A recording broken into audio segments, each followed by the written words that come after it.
How are you doing? I'm doing wonderful. I'm actually eating pizza right now. I Oh, what shouldn't be kind? eating um pepperoni, mushroom, double extra cheese, and bacon. Oh, yummy. That sounds good. I had to put something on my stomach. Man, that doctor's appointment whooped my behind. Oh, yeah, I But knew you went earlier. yeah, but anyway, welcome, love. Thank you. And welcome everybody, all the kinfolk in the house. I see everybody is here and accounted for, present. We have a this is going to be a pretty deep topic. Very deep. Because there's a victim involved, and this victim once was a child. And she was a child when she was victimized. So, first of all, before I do all that, let me say hello to everybody. Millionaires Cove is here. Barbara's here. Satin Doll is here. Hi, Kendra. Hello. Kathy Mitchell's here. Let's see. My honey is in the other room laying down, but he's here. Mr. Phillips is here. Hello, Mr. Phillips. And let's see, I think that covered everybody. Oh, Rachel Haynes. Can't forget Rachel. Rachel be the first one in the door. She be knocking down the door. So welcome everybody. As you can tell, the topic is about R. Kelly. But it's not really about R. Kelly so much as it's about the young lady the young girl. She was 14 at the time. And I don't know if you guys remember. I know I remember. But there was a tape back before the internet was big. And, even before CDs were a big deal and DVDs were a big deal. We had those VHS tapes. Y'all remember those? And R. Kelly had made a tape. Let me put myself on camera too. Uh-oh, hit the wrong button. R. Kelly created an SEX tape of this girl. And she was 14 years old. And it was a mess. I'll just put it like that. I can remember when it hit the streets. It hit the streets of Chicago first. But it went nationwide. And you know how they talk about viral now, how a video goes viral. That tape went viral for that time. You know what I'm saying? They were out there selling those VHS tapes. I think they even had them on. They might have had some on DVD, but I know they were on CD. You could only play it on your computer at the time. But he did some real nasty stuff to her on this tape, and had her dancing and stuff like that. And clearly, she was a child, 14 years old. Oh, well, 41-year-old. She's 41 now.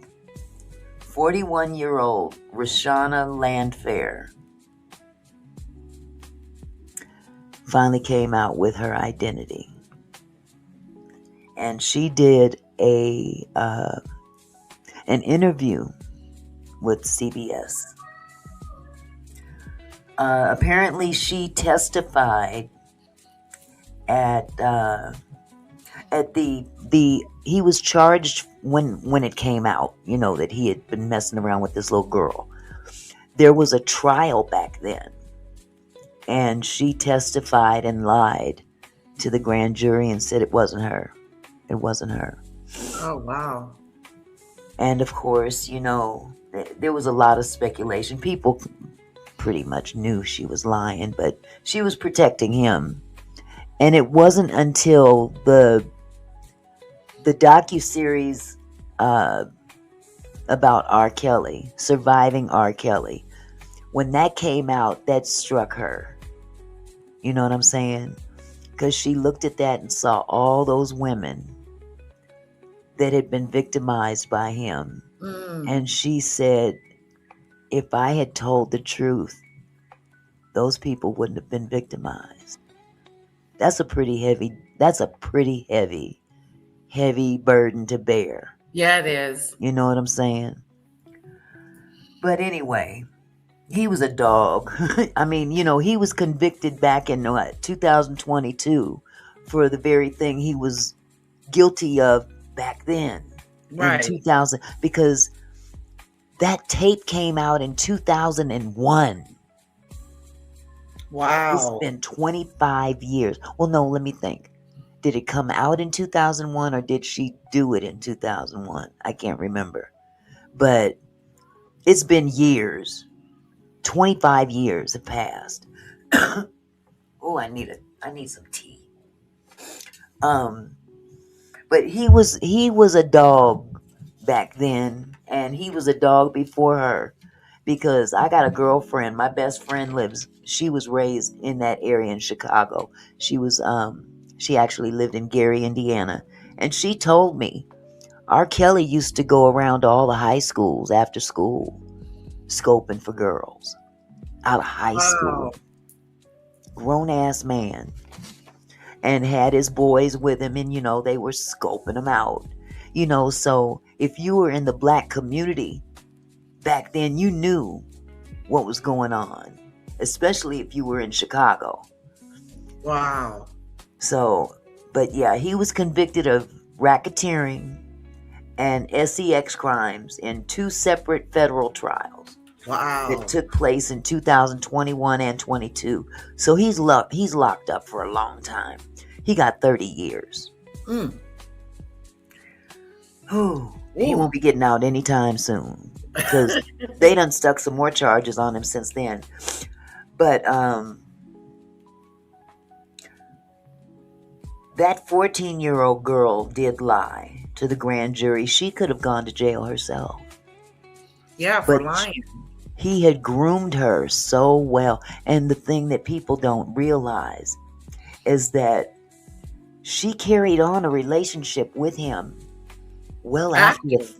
yeah. When she turned 17, it was 17. She was 17 when he told her about the tape leaking. Mm. And Oh. at that point, he told her, I need to go to your parents. He went to the parents, and, I guess he went into a room with the father, and the father was very upset. Can you Okay. imagine? I mean, Uh-uh. and Him see, telling me this, just sleeping with my daughter. a lot has been said about the parents. A lot has been said even about Sparkle, her auntie, because her auntie was a recording artist as well under R. Kelly. And she brought this young lady along because this little girl was a rapper. She was a Oh, real okay. good rapper. But there was something said that really just kind of made my back go tense when she said that her auntie told her, you should go over and sit on his lap and rub his head and tell him you want him to be your godfather. Whoa. I mean, yes. Would you be my goddaddy? I got a problem with that right there. Yeah. First of all, you don't tell no 14-year-old girl in puberty Yeah. to go sit on no grown man's lap and rub his head. But we'll get into that all That's that. disturbing. But I can just imagine that girl, how embarrassed she had to be. Thinking back to being that age myself, and a lot of other young I ladies back know. then, how it was to be 14, 15 years old.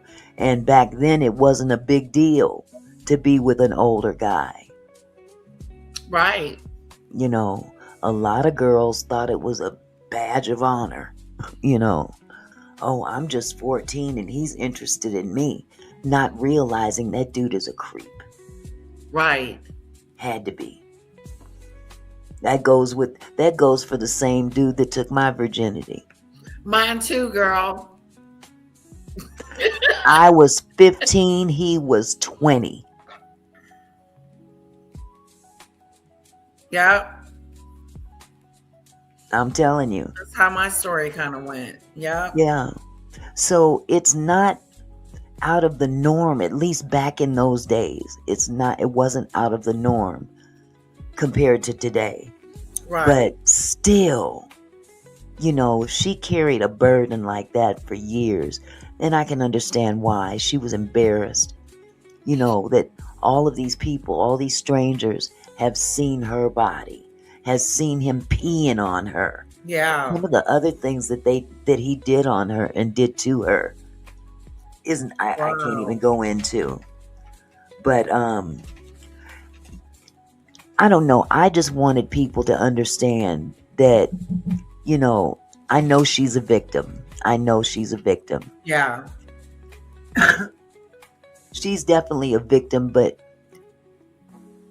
there's still some blame to be given to others beside R. Kelly, like the people that worked for him, Right. the The ones that auntie. helped him find these girls. Not necessarily this one, but other girls. And even Portia. Did you know that Portia from Housewives of Atlanta?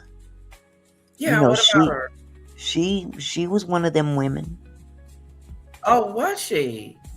I read the book. Oh, wow. I didn't know. Matter of fact, if you guys could hold on for just a second, I'll go get the book and I'll share that with you. Hold tight for just a second, okay? Okay. Talk amongst yourselves for a moment. Hi, Donna.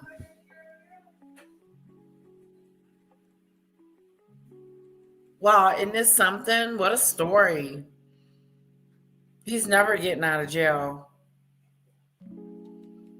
He's done some really raunchy stuff with young girls. Hello, adventurous. How you doing?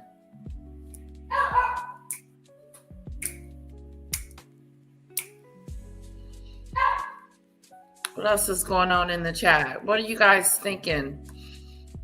What are your thoughts about this R. Kelly situation? Put a one in the chat if you. I'm sure you know who he is. If you're up with the story, put a one in the chat.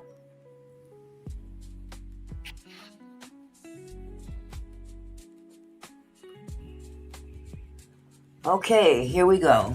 I don't have it with me right now. I have the book. Here's the book. And the title of the book is The Pursuit of Portia by Portia Williams.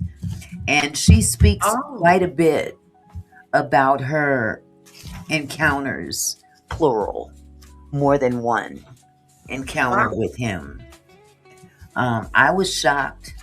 I was shocked. Now she wasn't a minor, but if she was able to speak to his behavior.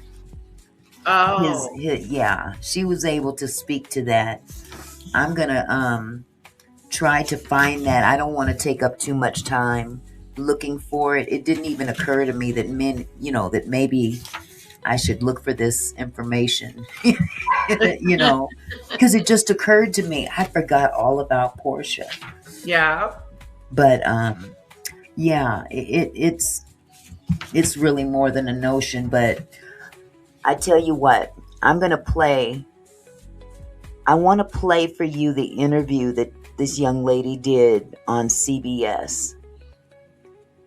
And while that's playing, I'll be kicking in there just to make sure that I don't get flagged. But let me go ahead and share this video with y'all if you guys haven't seen it already. Let's see. Here we go. I'm pretty sure this is it. Okay, nope, that's not it. Let me take that off. There's another one. I've got so many different things up here.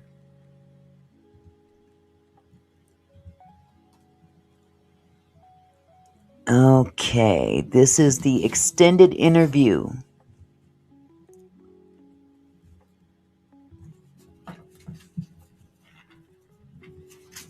And this is on CBS Morning Show. And while you guys listen to this, I'll break in, but I'll be looking for this page in here, a few pages. How are you doing? I'm doing well. I'm doing well. Feel present. hmm When I think about the amount of time that has passed based on how long you knew R. Kelly, I think so many people have wanted to hear from you for so long. How does it feel to not be Jane Doe anymore? It feels very rewarding. It feels very liberating, um, which was a part of the reason why I wanted to write this book because I really wanted to live in my true skin, in my true self. And your true self today is what? My true self today is Rashona Landfair, not Jane Doe, not Sean. It's who I am as a person, who I am as a mother, a friend, a daughter, a colleague, etc. You dedicate this book to your dad, your son, and you say your inner self. hmm Who else would you say this book is for? This book is for every person who has gone through some sort of trauma or some sort of uncomfortable moment in their life where they blamed themselves, were ashamed or embarrassed to live in their true skin and just really took the faults of other people and, kind of hid behind that. So it was just really freeing for me, and I wanted to share my experience with people who have been in similar situations. You obviously talk in this book about how it started. You don't start at the moment people start talking about you or knowing anything about who you are and who you're associated with. But you describe at length how it started. You mention your aunt, the artist Sparkle, who used to work with R. Kelly. I want to read some of it from, I think it was page 18. You say in the book, the next time we're at the studio, this is what you say, Sparkle said. You say your aunt told you the next time we're at the studio, you should ask Robert to be your godfather. Aunt Sparkle explained that I should sit on his lap and rub his head while I asked him to be my godfather. This instruction seemed sort of weird since I hadn't sat on his lap before.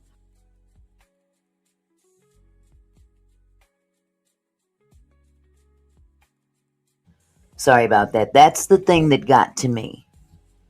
For her aunt to tell her to go sit on that man's lap and rub on his head and say, "You should be my godfather." That's crazy to me. Even back then, that's almost like, what are you pushing her into this situation? I mean, why would you think that's okay? Why Why? would you think that's okay I to don't put your understand. niece in a situation that is uh, really bad?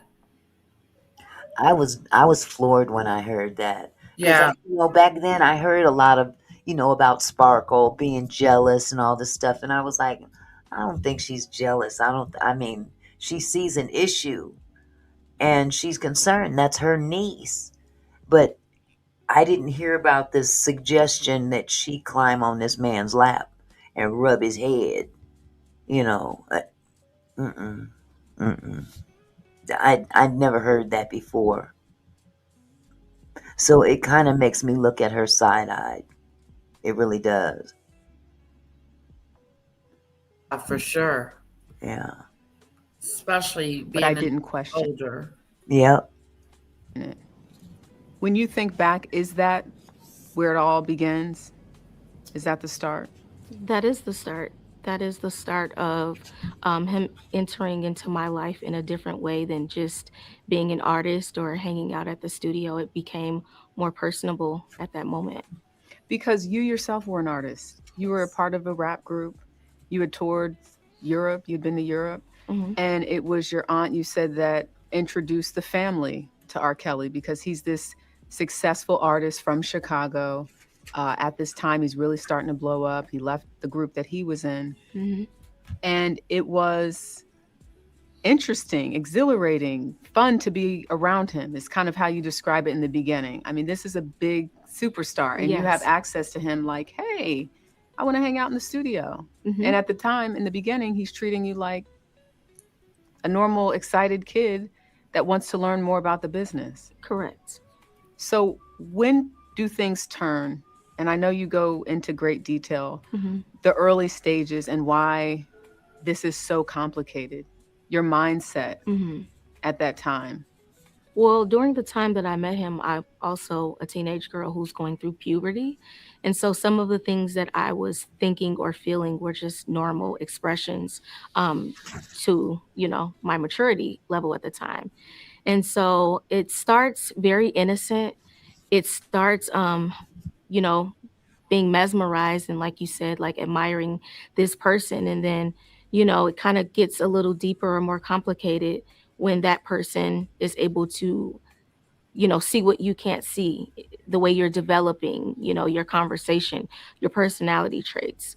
So it kind of became more complicated when he started analyzing me and, the things that I was going through and who I was becoming as a person. And again, I was excited and mesmerized to, be under his wing and to be a part of his habitat. So, Imagine being a 14-year-old girl. You already feel some sort of way for an older man to be, you know, Right, like starstruck, interested, all excited. but to be for a man of his caliber, a celebrity, you know what I'm saying? A celebrity of that caliber, a big Grammy winner. I mean, this man was writing songs left and right that were just crazy popular, crazy. There, even today, even though there's a lot of people that refuse to listen to his music now because of what he did, it doesn't take away from the fact that the man had talent Right. and his music was, man, crazy. It was crazy. But can you imagine being a 14-year-old and your hormones are going through all these changes and this celebrity is interested in you? I don't know about y'all, but that would blow me away. That would blow me away. What do you think, Lady Letitia? Yeah, I would have been excited too. Like, this guy is interested. I'm thinking at 14, like, she's going through puberty. She's probably not thinking. She's Hmm. probably thinking it's safe. Yep. My aunt is telling me to do this and that, so it must be a safe place. Um, a lot will be going through. Yeah. Yeah, I agree. that's how things kind of unfolded. So we know that things progress beyond looking out for you as almost like a goddaughter, and it turns into something more than that. I want to go and stay with your aunt Sparkle, who I've interviewed before. Hmm. And she was the first person to really sort of say, you need to go check over there. Something's not right. Right. I think there's something going on that should not be going on. Hmm. In the book, you describe social services coming to your home to do a welfare check, Hmm. and your parents are shocked.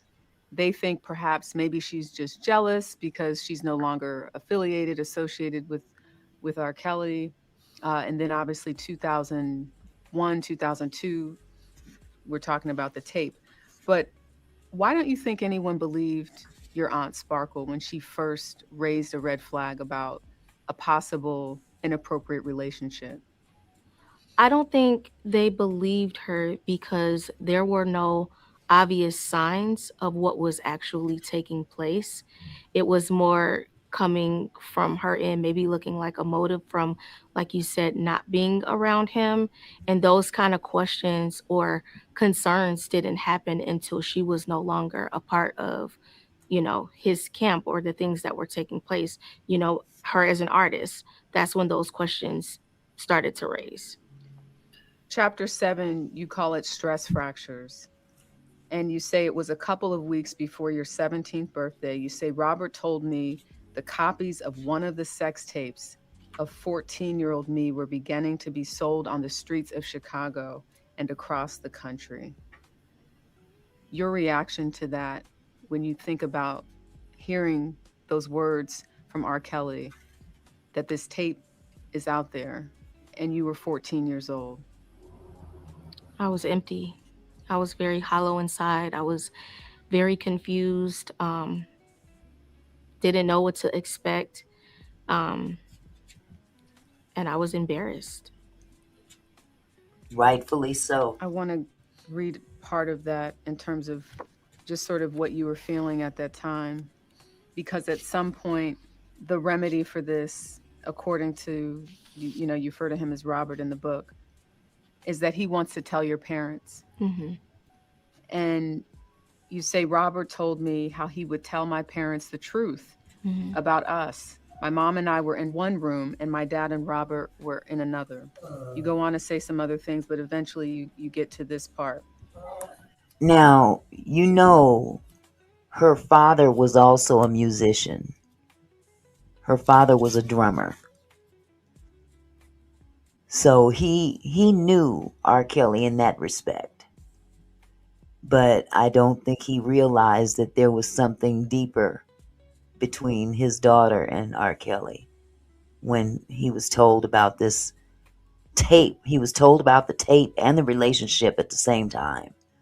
So imagine that.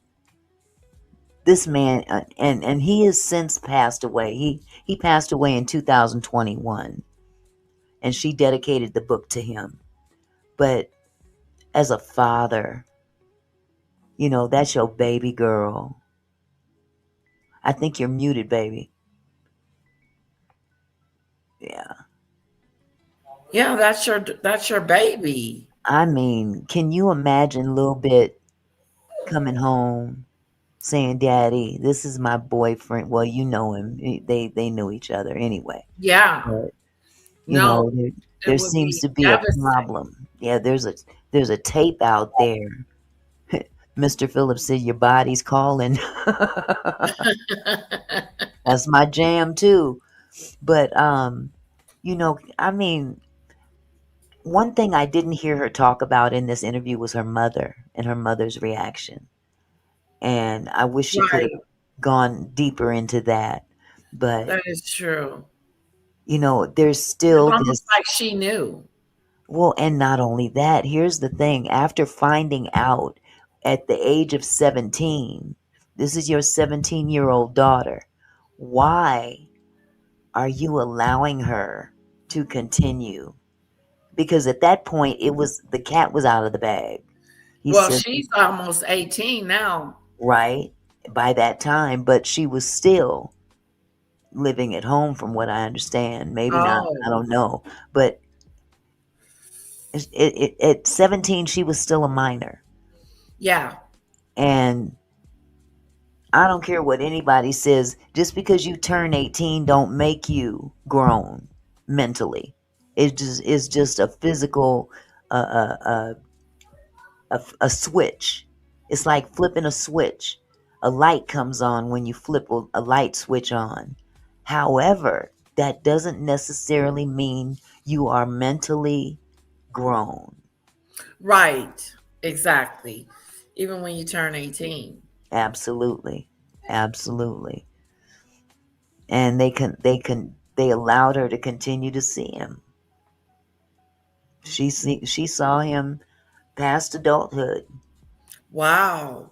Yeah. After a while, Dad came storming out of the room, crying hysterically and cursing, saying to R. Kelly, "You're Mm-hmm. sick. I can't rock with you. I can't help you. You need to get help." He yelled at Robert, who followed us into the elevator and was on his knees crying. Man, I'm sorry. I just love her.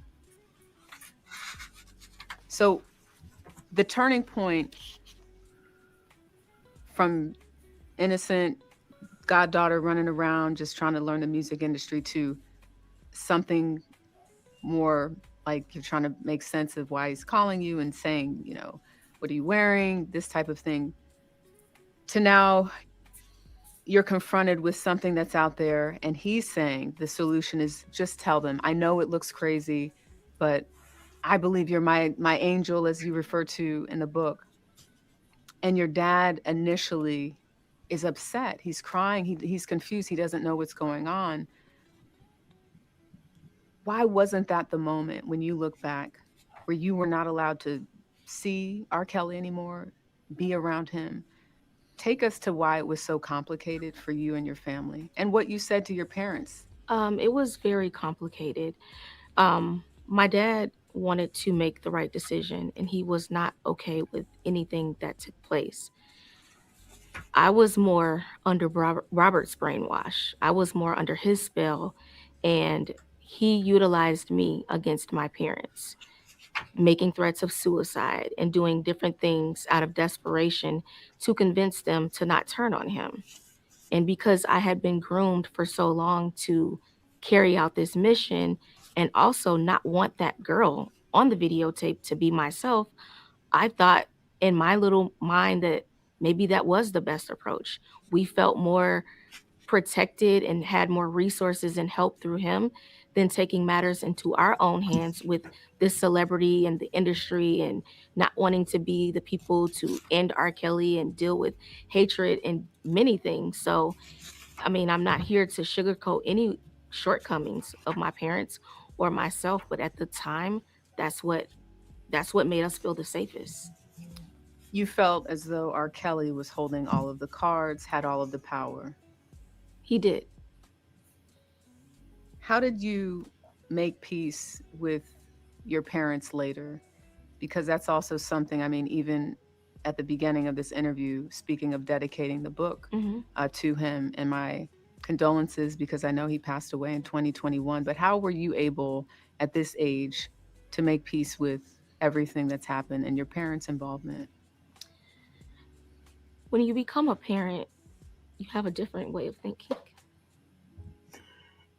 And it's really unfortunate because it took it took for her to have a child to really understand how it changes you. It changed your whole mental insight, and I just I'm gonna just let this play because there's a lot of pages here. Now, keep going here.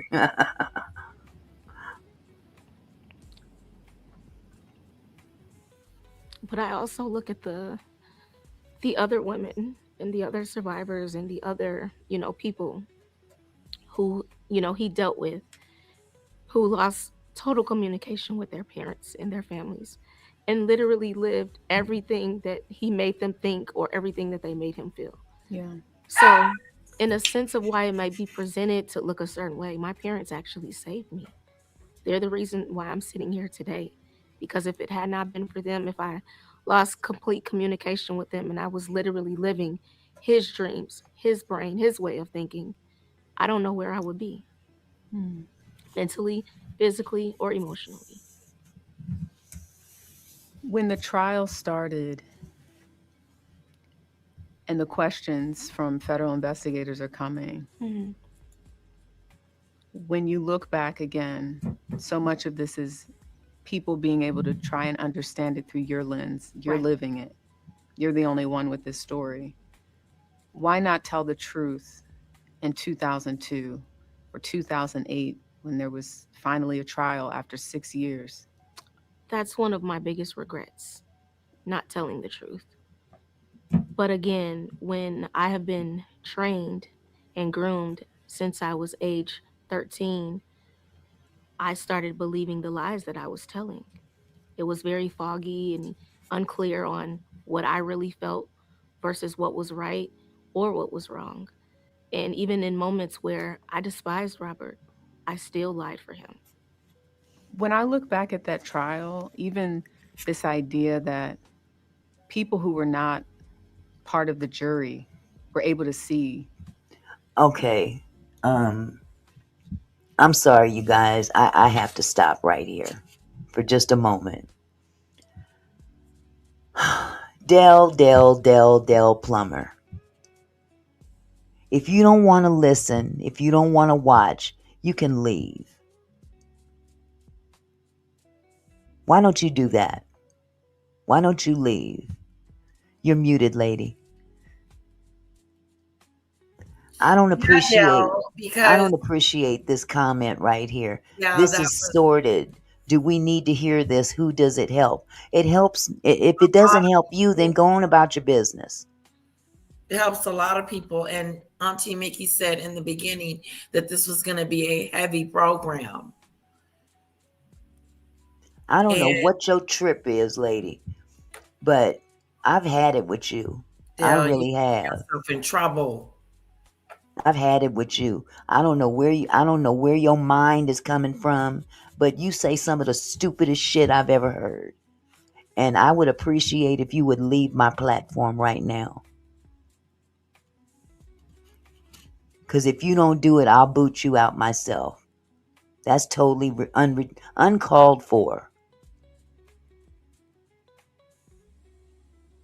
I don't know how you do things where you come from.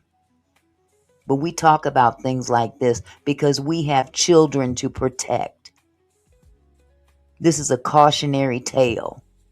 Sorry you don't understand, but you're rude and obnoxious with your comments. Dell, leave. You're going to have to leave. Get out the Well, she's chat. gone. I thought that was very tacky. Yeah, it was very tacky, Dell. Please leave the chat. Just Hot Flash and said people need to talk more about it, period. I don't know what Dell's problem is, Letitia, and I Yeah. don't fault you for that. This lady has got a twisted head to me. She says Yeah, some of the stupidest shit I've ever seen, and she I've bit does. my tongue long enough. She gets in trouble a lot. Hmm. Yeah, well, She she gonna says get some cussed things out on me. shouldn't Yeah, should be said, Dell. Dell. I think she's gone. I'm Okay. pretty sure she's gone. I didn't boot her, but if she isn't gone, she can sit right here if she wants to. Just don't say shit in my chat. Yeah, don't say anything. That's ridiculous. I'm sorry, you It is. guys. It's ridiculous. That wasn't very nice to say, Dell, at all. That's okay.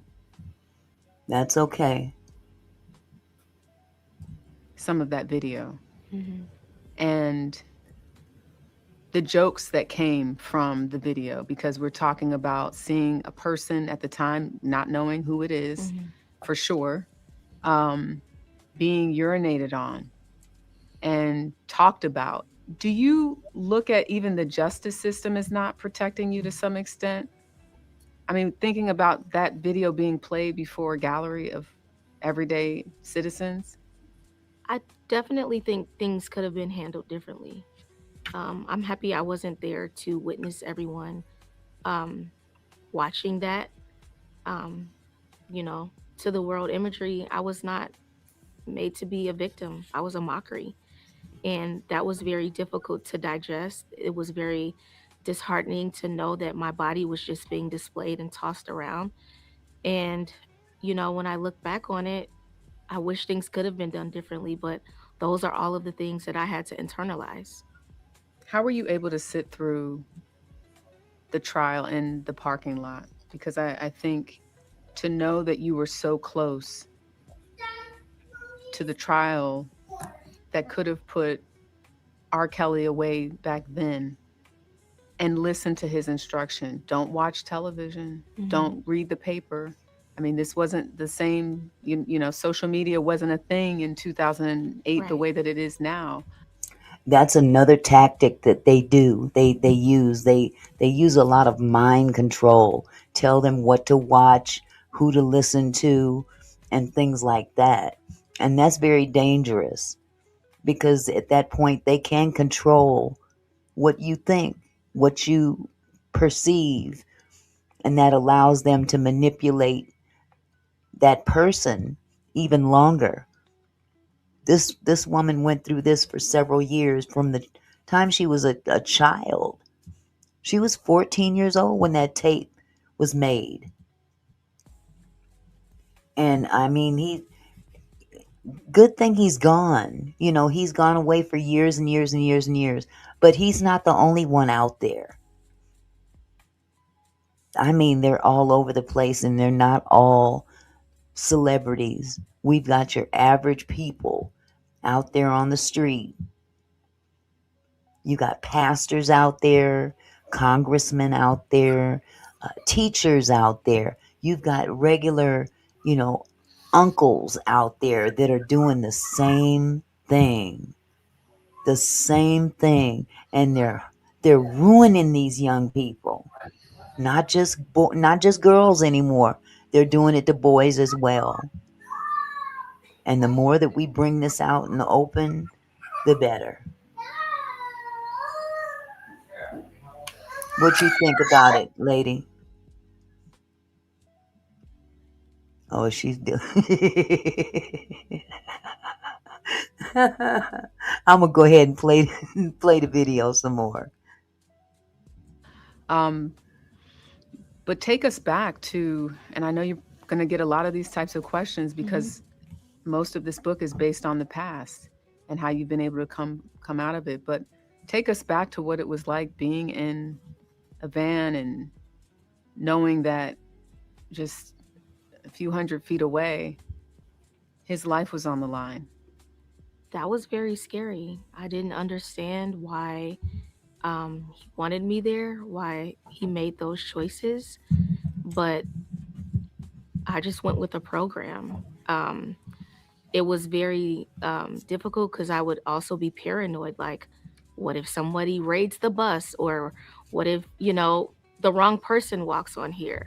Um, but I don't know if he did it for comfort of not wanting, of being afraid of me just having the freedom to just walk out if I wanted to. Right. But he kept me very close in that way. What was your reaction to that 2008 not guilty verdict?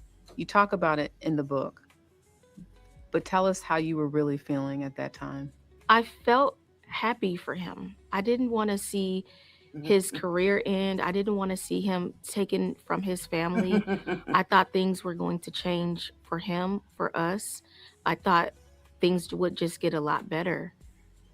I thought this was our freedom to just be family and to, all of the different traumas and me having to hide and disguise myself and be lonely and away from my family. I thought that was closure to all of the negative things that he kind of made me feel like had to happen during this case that lasted for so many years. And at this point, too, you're in your 20s.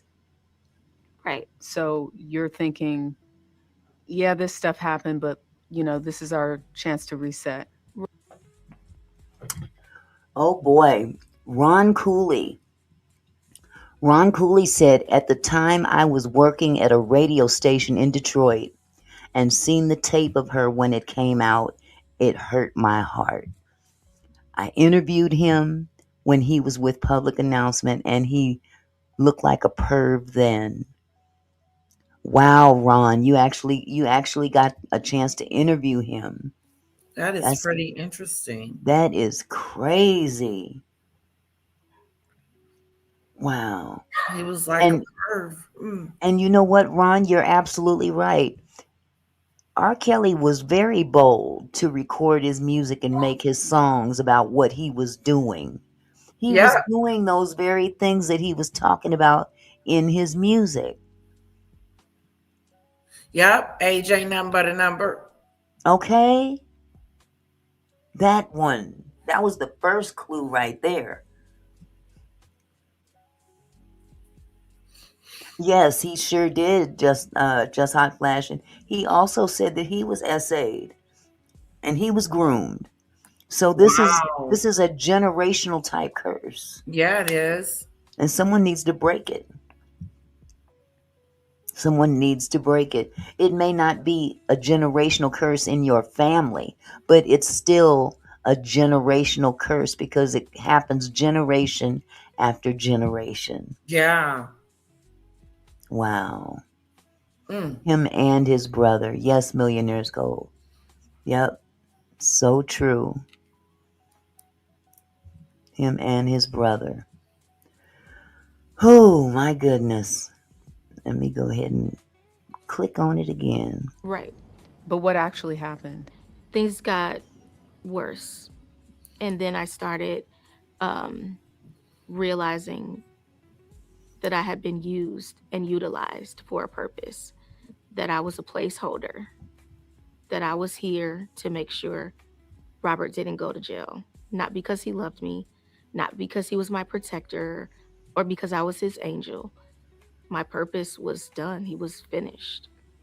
And you talk about moving out and starting your own, going on vacation, really getting a taste of what it is to be independent.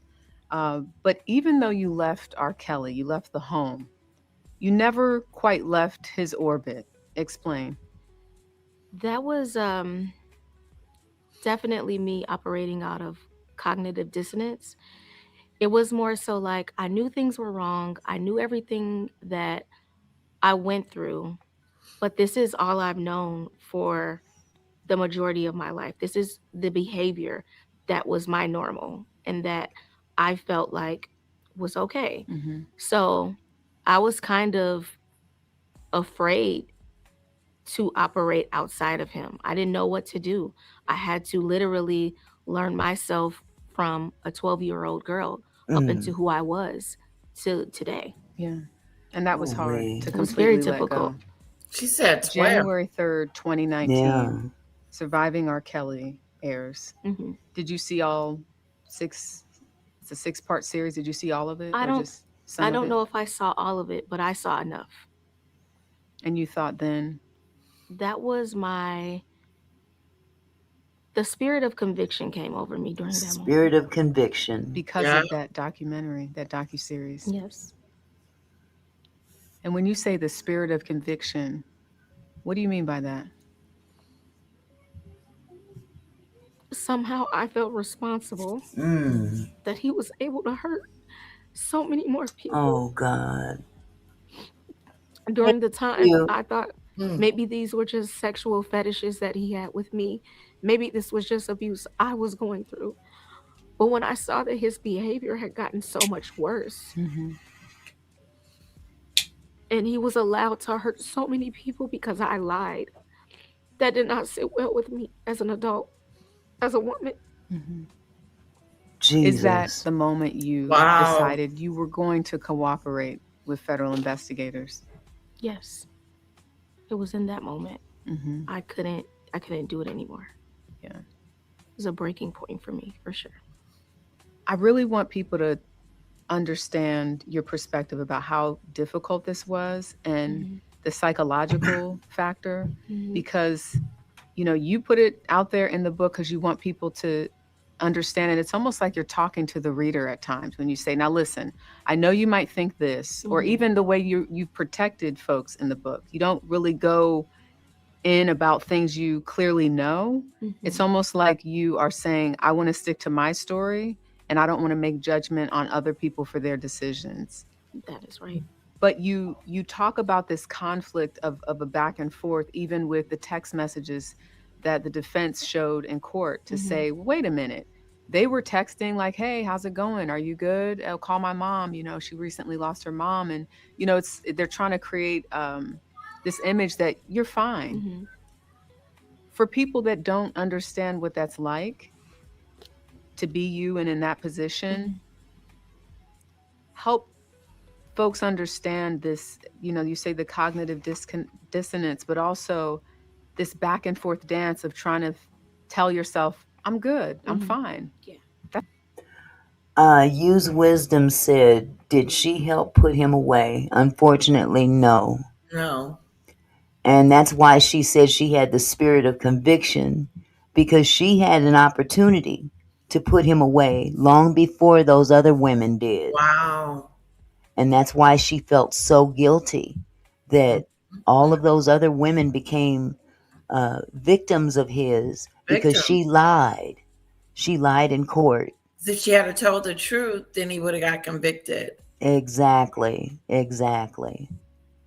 So I understand what she meant by uh, the spirit of conviction because that's Wow. something that we hear in the church a lot. You know, when the spirit convicts you, Yeah. and it gives you that I'll that nag on you. that it'll let you know up you're guilty Thumbs of up. something. So yeah, you're just on time, Life Chronicles. That's okay, sweetheart. Yes, yes, she went to court and she did lie. She was a minor, and out of embarrassment and because he had groomed her so well, she was lying for him. She was Right. lying to protect him. Yep. She said that. So, yeah. That's why we're cool. Almost Mhm. like you almost have to have that power too to say, To you don't convince have power myself. over me because, see, look, we're good. You Mhm. can text me and I'll text you back. That is very true. And what I will say about that is not everything about Robert was terrible, even though it was that way most of the time. Not everything about him. This was a person that I did feel like I loved and that I grew into loving. And he was family in some areas. Not everything about him was terrible. The moments were, though, very frequently. But it was just a battle of me convincing myself, like, I made it out. I'm good now. I can be cool with him. I can see him with other women. I tried to maintain whatever friendship. I still loved his children. And, you know, honestly, I cared about his well being. And do you see how that grooming can make a young person, a young woman, diminish herself, put Yeah. less value on herself? Her self-esteem. Her self esteem was so down that she accepted other women. That's just one indication that he had her brainwashed. You should be happy that I'm paying attention to you. I'm the great R. Kelly. Right. And you should be flattered. it, Yeah. And it's when he it, got it off does a the first number. time, he realized that he felt like he was untouchable too. Exactly. Exactly. Just like Casa Bear Scottish said, brainwashed and broken. And she didn't Yes. even know. She didn't even know she was brainwashed and broken. She didn't. She didn't. Wow. She didn't know. Uh-uh. She was confused, trying to figure this out, trying to probably figure out why he ain't liking me like he used to. Right. Right. And just, glad to still have a piece of him. Right. It Just really something. did a number on her self-esteem and her worth. Her Yeah. interpretation of her own worth was Yeah. diminished, and she didn't even realize it. It'll do something. Yeah. hmm 8 with the 24 says he tried to get my cousin to come to his concert. I don't doubt it. Well, my sister went to his concert, right? Uh-huh. And I said, did he? She said he hit on her. Or he said something about an after party or something like that. And Uh-huh. she said no. Mm-hmm. But I said, so she showed us the picture she took with them. Uh-huh. And I said, wow, that's pretty. This was before. This was close to, he's just about to get caught and go to jail. Uh-huh. It was Well, around that time. Use Wisdom said me and my friends in high school traveled hours to see him after a concert. So he was known for his after parties. See? Yeah. But he got reckless with that behavior. Yes, he He was did. pulling girls up there during the concert. I Oh, know wow. if you ever saw, if you did you get a chance to see Surviving R. Kelly, the No, I didn't docuseries? see it. Child, you gotta watch it. Okay. It would blow you away. Hmm. Some of the things that he was able to get away with, and that these parents Oh. allowed their daughters, one set of parents allowed their daughter to go backstage with him at a concert. Oh, And wow. I'm like, what? Without me? Okay. No, you're not. Wow. Yes, Millionaire's Cove is right. He's definitely a great performer in concert. But this is what they do. They use that spark to catch you. Yeah, they Yeah, do. yeah. Dell Plummer says abuse is one out of every two children. That is where we need to start. Not talking endlessly about these famous abusers. You know what, uh, I'm kicking lady, you out, ban her ass out of here. Dale. Ban her outside. You are Every about to time I get see you, I'm gonna cuss your ass out every time I see you, cause you you clearly don't get it. are about to get banded. Dell, do you even care? You No, is are she about to gonna? get banded. You finally have hit that moment. I'm there. I'm there. Get your stank ass out of my chat, Okay. Um, please. Auntie Mickey, um, I think once you get off of the off of her, I can go ahead and get rid of. Yeah, thank Got you. it. I don't want her back on my platform. No, you can't handle the truth, you racist bitch.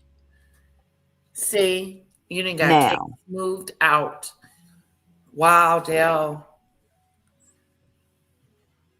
I'm telling you, every time I see her, I'm gonna have something to say to her. I That's don't a want to ever disrespect your platform, Lady no. Letitia. You're fine. She But does that mess right that there part. is uncalled for. It is. It's really bad.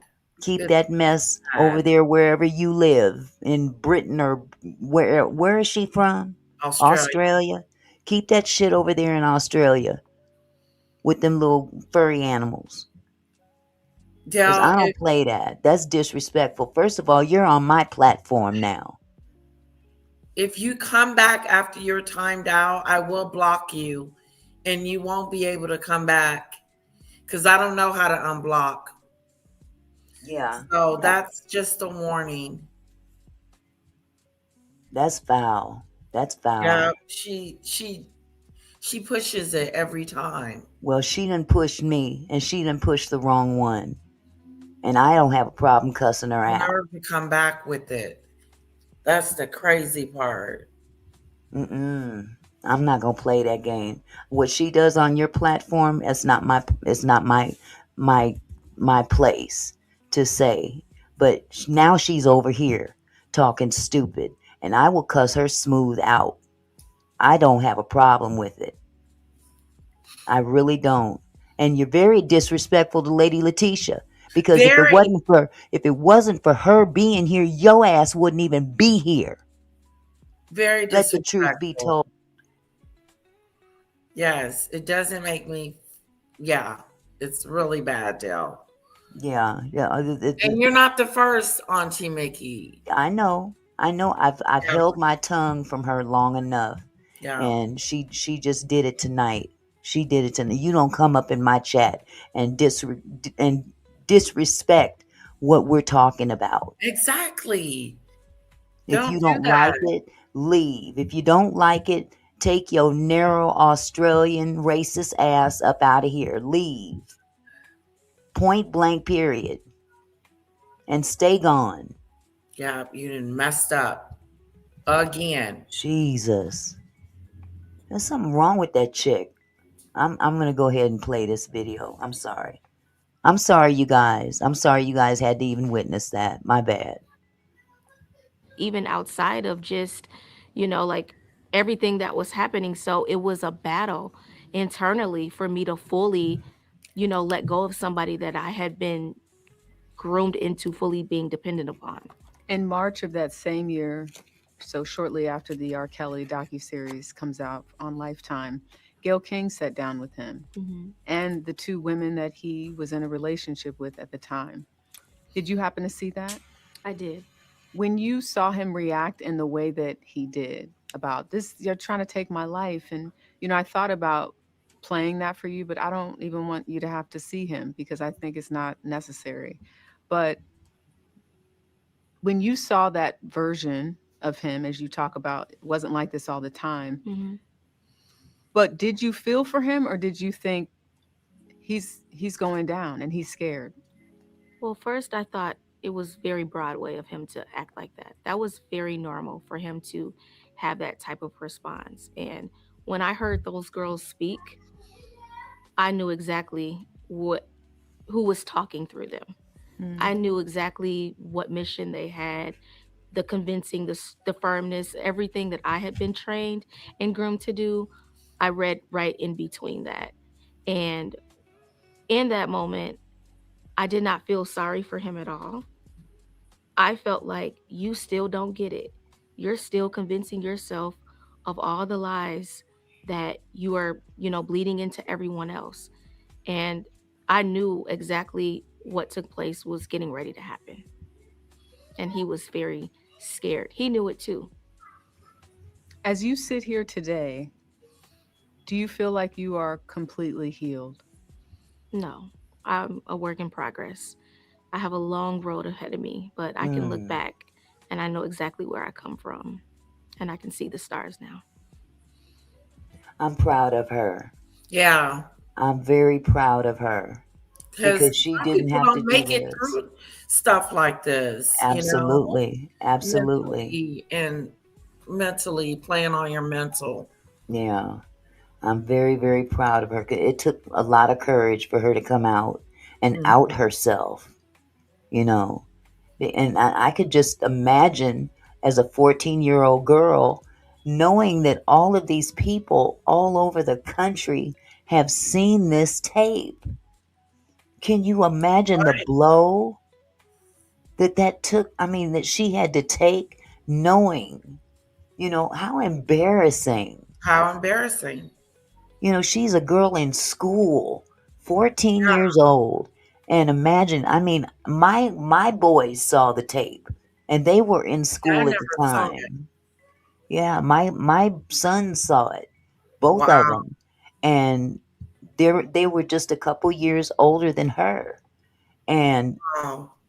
imagine going to school with a young lady like this, and you just happen to see this local Yeah, hometown girl in a sauna dancing for R. Kelly while he's peeing on her.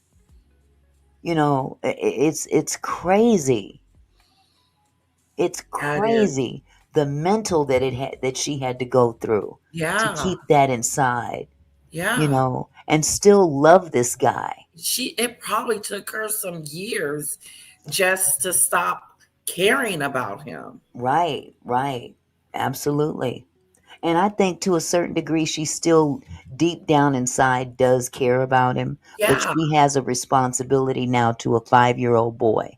And Yep. she's got to raise that 5 year Oh, old boy. so is that his child? No, no, it's not his child, Okay. but she still has a Oh responsibility yeah. to raise that young boy into a man not like him. Exactly. You know, what Exactly. better way? What better way to teach your son but from experience? Exactly.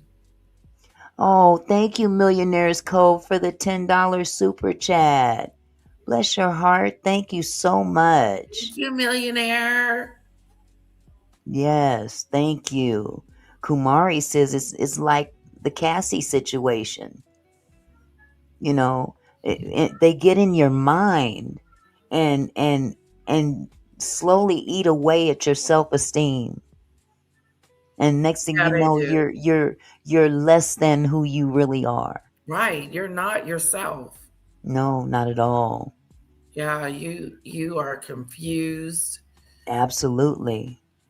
Ron Cooley said it takes a lot to speak up and a lot of support and counseling for her to have made it this far. But at the Yes. same time, he was paying some of these parents for the kids, not all, but some of them. I totally agree, Ron, because there were things said about some of the things that he was buying her. Okay. He bought Okay. her a nice vehicle and somebody didn't make her give it back, if you know what I'm saying. So I'm Right. not trying to place blame on any parents or anything like that, but it takes a village. Oh And if yeah. you see something, say something. Yes. You can't turn your head and act like it's Exactly. no big deal. Yes. Wow. Yes.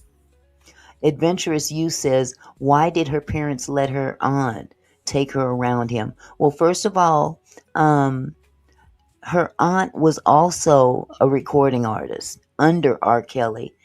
This young lady here was a 14-year-old rapper. She was very talented as a 14-year-old rapper. The whole family was a very musical family, and her father was even a drummer. So they were in those circles, if you understand what I'm Yeah. saying. So it was not a big deal for the aunt to take her to R. Kelly because that would have been her big break. Oh, thank you, Rachel. Oh, that Thank is you, so nice. Thank Rachel. you, Bless Rachel. your heart. Thank Keep them you. coming, guys. Thanks for the super chats. Thank you so Let's much. You stickers. know what I almost did? Make it rain, make it rain. Uh, Oh, oh my goodness. Don't mind me. Let me go back to the video. Thank you, sweetheart. Both of you. I wanted you to, if you would, read something that I think would be best if we heard it from you. And this is the grace note. Mhm. I highlighted this section because, I'm not going to make you read all 3 or 4 pages, Okay.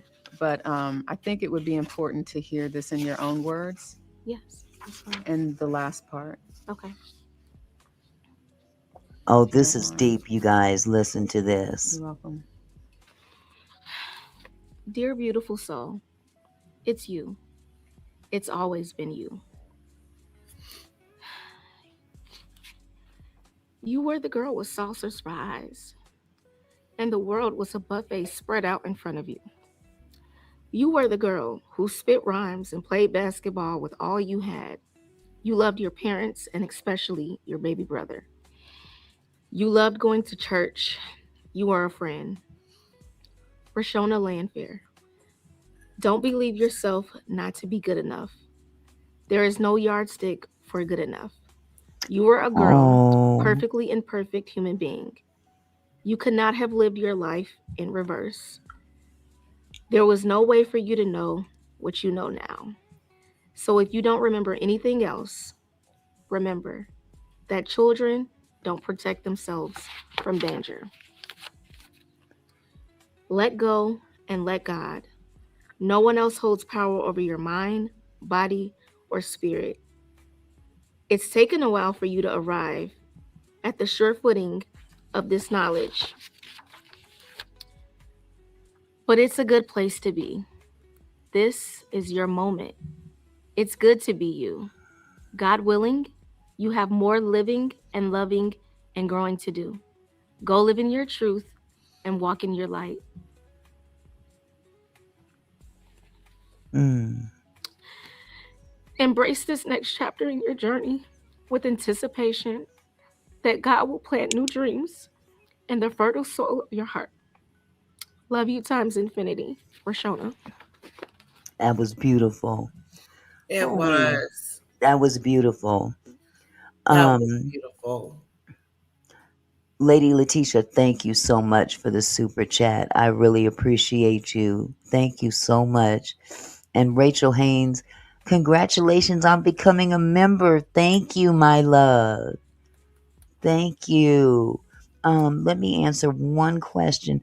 Just Hot Flashing says she needs the Zell again. If you go to the back of my page, where the description is of the channel, my Zell is in the back. It's just my email address, basically. MickeyJonesRay@hotmail.com.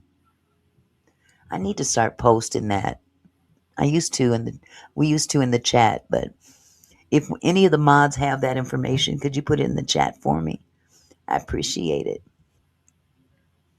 But yeah, anyway, that was beautiful what she wrote herself in that book. That was beautiful. Okay, we got just a couple more minutes left on this video. How proud are you of yourself? I'm very proud of myself. Mm-hmm. I've come a long way. A lot of cold nights, Mm, but I'm here. Mm-hmm. mm. Thank you so much. Thank you. And what she said there at the end is, but I am here today. And that is really at the core of her book. She's now a mother of a 5-year-old son. We did reach out to her aunt Sparkle, who said she is relieved that Rashona is in her healing journey. Sparkle also said this: any suggestion that I groomed, facilitated, or enabled harm to my niece is untrue and deeply painful. As for R. Kelly, who is currently serving sentences for 2 federal convictions, an attorney representing him told us they could not comment on specific allegations in the book without reading it. The attorney added that Kelly wishes Rashona success and peace at all levels. Wow. Yeah, The nerve of him to say anything. yeah. That's It really pretty. doesn't mean anything. That's pretty deep. Um, I found the section. There's a lot of pages to this, and I don't want to have to bore you guys with reading this Portia section, but I'll just read a few important parts too, because Portia describes something similar to what this young lady went through. Okay, Wow. this is just a section, and this is her book called "In Pursuit of Portia." This is written by Portia Williams. Uh, the Pursuit of Portia: How I Grew into My Power and Purpose. She is on the Real Housewives of Atlanta, and she's been on there for quite some time now. But she also had her own uh, R. Kelly experience, and she spoke quite a bit of it, almost a whole chapter in this book. Wow. And it starts out in terms of his part. It says, when I touched down in Chicago, I spotted a man holding a sign with my name on it. He was my driver, a light-skinned older man who drove me through the frozen streets of Chicago. Although the sun was already starting to set, the headlights from his car lit up the streets as we drove farther and farther away from the city's center. They also revealed little snow flurries and eventually a gate that opened as soon as we pulled in on what looked like a mansion. There are a lot of girls that come here, my driver said as we neared the house. I didn't know if he were trying to make conversation or warn me of something, but I'd soon find out. I thought I was going to a recording studio, but instead we pulled to the side of his huge house. When the car finally stopped in the circular driveway, I opened the door and the driver helped me grab my black Calvin Klein luggage from the trunk. As I walked into the side of the home, a big guy escorted me from the car into what looked like the basement of the home. It almost looked like a security checkpoint because it was a bland all-white room where 2 guys sat at a table staring at security cameras. Hey, Portia, come on, a familiar voice said. It was Lenny, the dude who had invited me out here to meet R. Kelly. So here's an indication that R. Kelly has people out there scouting for girls on his behalf, which was the case with Portia. Portia met this young man back in Atlanta, and he asked her if she sang. And she said, I can sing, which she really can't sing. She said her mama said she could sing, and I guess that's what made it true, but she can't sing, trust me. Yeah, I I've think heard her she sing, singing and on it's, that show. ooh, And wee. yeah, no, that But, was yeah. So he's the one that invited uh, her to come out and meet R. Kelly under the guise of having him hear her sing, which that's not really the case. Okay. She, I don't know, maybe she really thought that she could sing and, she had a chance. So it goes on to say, uh, I'd randomly I'd randomly met Lenny in the middle of a lounge inside the Bellagio in Las Vegas. I was with some friends, chilling, drinking, minding our business. So it wasn't Atlanta. I'm sorry, I misspoke. I was with some friends, chilling, drinking, minding our business when he slithered over to us trying to make introductions. What do? You look like you're on TV, he said, clearly trying to gas me up. No, I'm not. Well, are you an artist? He pressed. I can sing. Girl, you lied to the man, you lied. Oh, Jesus. At the time, I honestly didn't know if I could sing or not, so she knew doggone well she couldn't sing. But my mama said I could sing, so I thought I could sing. She was always encouraging me to use my gifts. So when Lenny asked me if I was an artist, posturing like he could help me make it in the industry, I jumped at the opportunity. I was a singer that day. Well, I know R. Kelly, and I could introduce you. Really? I said excitedly. Yeah, he's looking for a new artist. He's got a couple of projects that are coming out really soon. You know what? Sing for me right now. Let's see what you got. Right now at this table?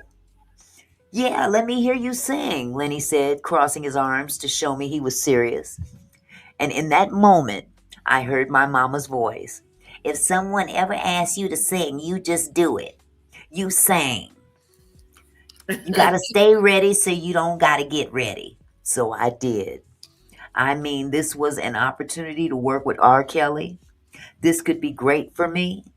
This could be my big break. So I put those butterflies in my stomach inside their cage, stood flat footed, and sang, His Eye is on the Sparrow. Oh, you got a nice voice. All right. Lying his ass off. Because that girl couldn't sing a lick. Oh, no. She was not the greatest singer. No. Rachel said, messing up the words to Amazing Grace.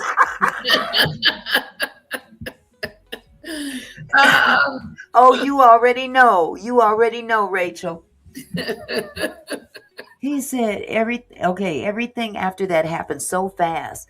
Days after flying back home to Atlanta, I got a call from someone in R. Kelly's camp to get my information to book a flight out to Chicago to meet the man I'd later come to know as Robert. When I arrived in Chicago, I thought I'd be staying in a hotel and meeting him at a recording studio, but he had other plans in mind. I was so naive that I didn't realize I was going to a studio in his house. I was relieved to see Lenny when I arrived. He'd be the only familiar face I saw all day. After leaving my luggage at security, I followed Lenny inside. Robert's house had a cabin field to it, I'm sorry. Although the walls were an eggshell color, they were trimmed in cherry wood. We walked down a long hallway where two studios sat across from each other. You can sit down right here, Lenny instructed casually. It was my first time walking into a studio, but I was acting as if I had done this 1,000 times. She's got a little humor in there. She meant it. She meant it. I'm making jokes. Oh. when we finally got a moment to ourselves, I had to ask Lenny what was up. You didn't tell me we were going to his house studio. No, that it wasn't not that it wasn't a state of the art recording studio, but still, this was a really big detail to leave out. Oh, yeah. I meant to tell you, he stammered. Oh. He's got a studio here at his house, so this is where we'll be recording. You're going to be meeting Robert in a minute. He's just in the studio across the hall working on something else. Are you nervous? No, I lied. I'm ready. I was nervous. But like so many different opportunities in my life, if I believed that it could happen, it would happen. If this opportunity was meant to happen, then I'd be ready for it. I'd be ready for it, and it would work out for my good. I never asked why me. I always asked why not me? Because you can't sing. That's why not you. Oh, all right, cool. I'm just going to have him play a couple of things and you see what you vibe on. Lenny left me in the studio to gather my thoughts. Little did I know it would be the last time I ever saw him, ever. Wow. That was the groomer. I mean, that was the scout. Lenny was the Wow. scout. He did his job. He found a girl and brought her to Robert, and she never saw him again. Wow. I sat in the darkened studio alone thinking, oh my God, I'm in R. Kelly's house. At the time, he was a huge star. He had just released Trapped in the Closet. It was only a few years after he had released Happy People, Ignition, You Saved Me, and every black person's cookout anthem back in the day, Step in the Name of Love. Step in the name of love. In the name of love. Ooh. And here I was, being personally invited to go meet him. I felt special. I felt like this was my big break. If I could just pull this off, I'd be one step away from making it.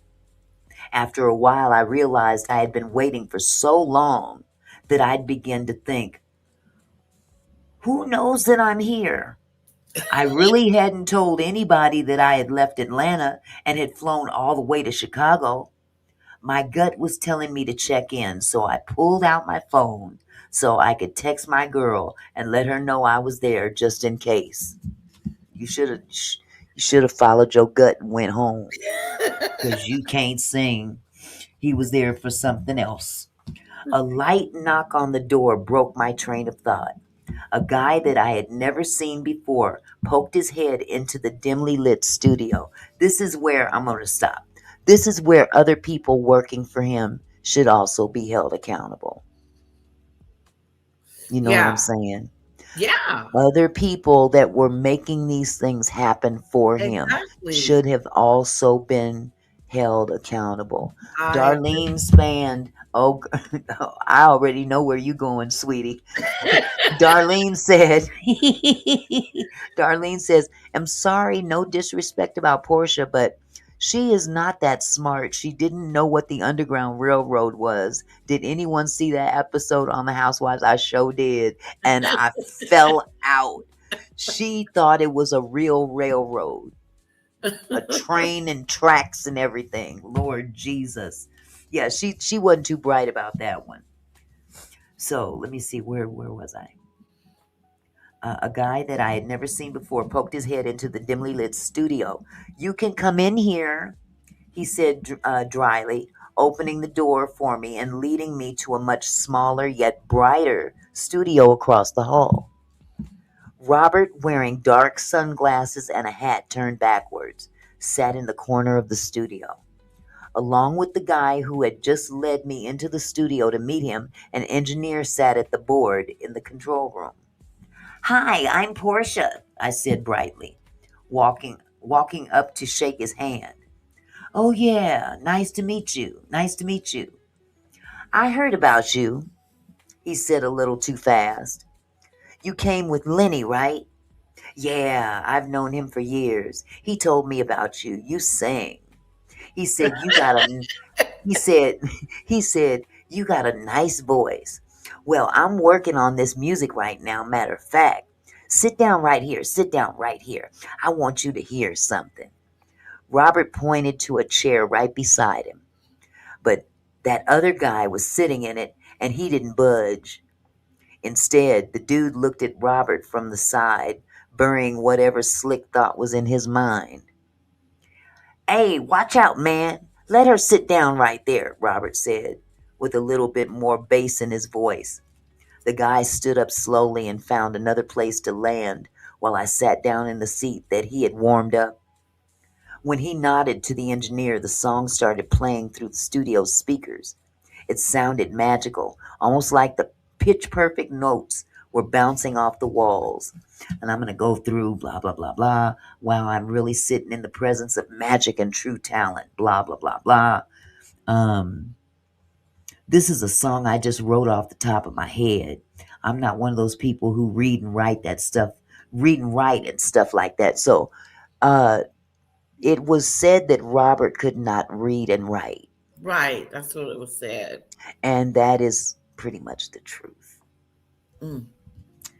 Yeah, we just produced a couple of minutes ago. His engineer turned around and added, "Wow, that's really a great song." Oh, did I lose connection? No.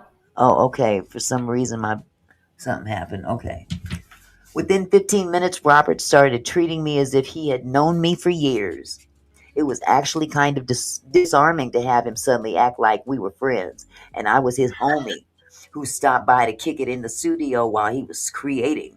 Although it didn't feel forced on his end, I was pushing to catch up to the moment.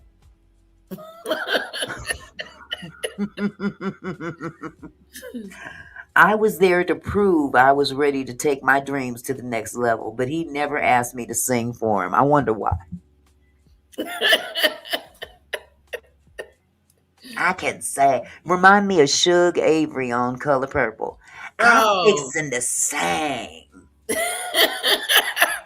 I'm fixing to sing. Shoot. Sophia socked her in her jaw. Oh, after he played his track, he didn't even talk about music again. I wanted to press him to fight for my opportunity, but I was scared to. What if I did speak up for myself just to be humiliated? Or worse, what if I was kicked out of his house with no place to go and no way to get home to Atlanta? Oh, he wasn't going to kick you out, boo-boo. You wasn't there to sing. He was there to get that snappy nappy dugout. That's what he was trying to Right. get to. I tried to rationalize the moment. Even if I didn't do a song with him, at least I was present for this song. Even if we never got around to working on music, for me, at least, I was here for this. And what a privilege.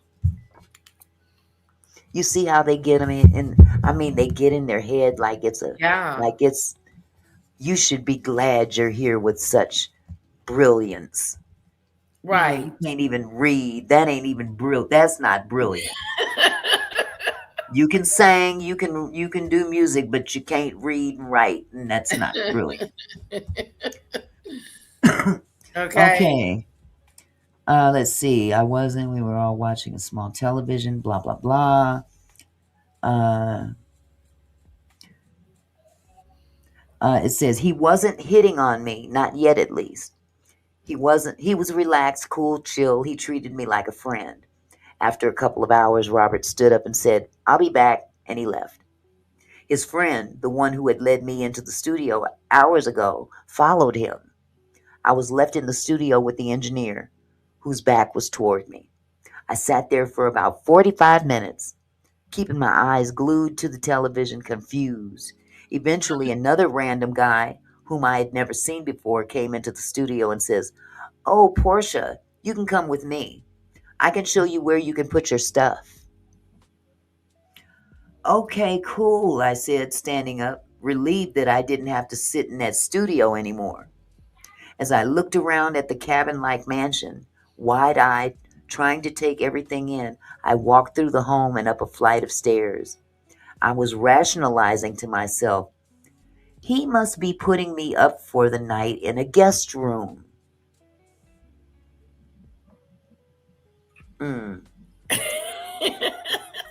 Maybe I'm going to stay here and we'll work in the studio tomorrow.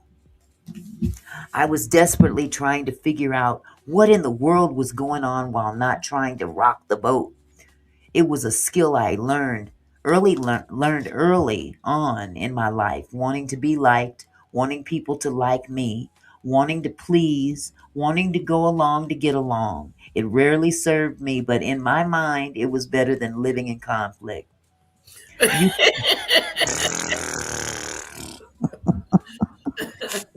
you can just stay here in the house or whatever, the guy said casually. Robert will see you later. With a house this size, I figured he probably had 2 or 3 guest bedrooms, so I didn't mind staying here before my flight the next day. But when this guy opened the double doors, I got the sense that we had just walked into the master bedroom, Robert's master bedroom.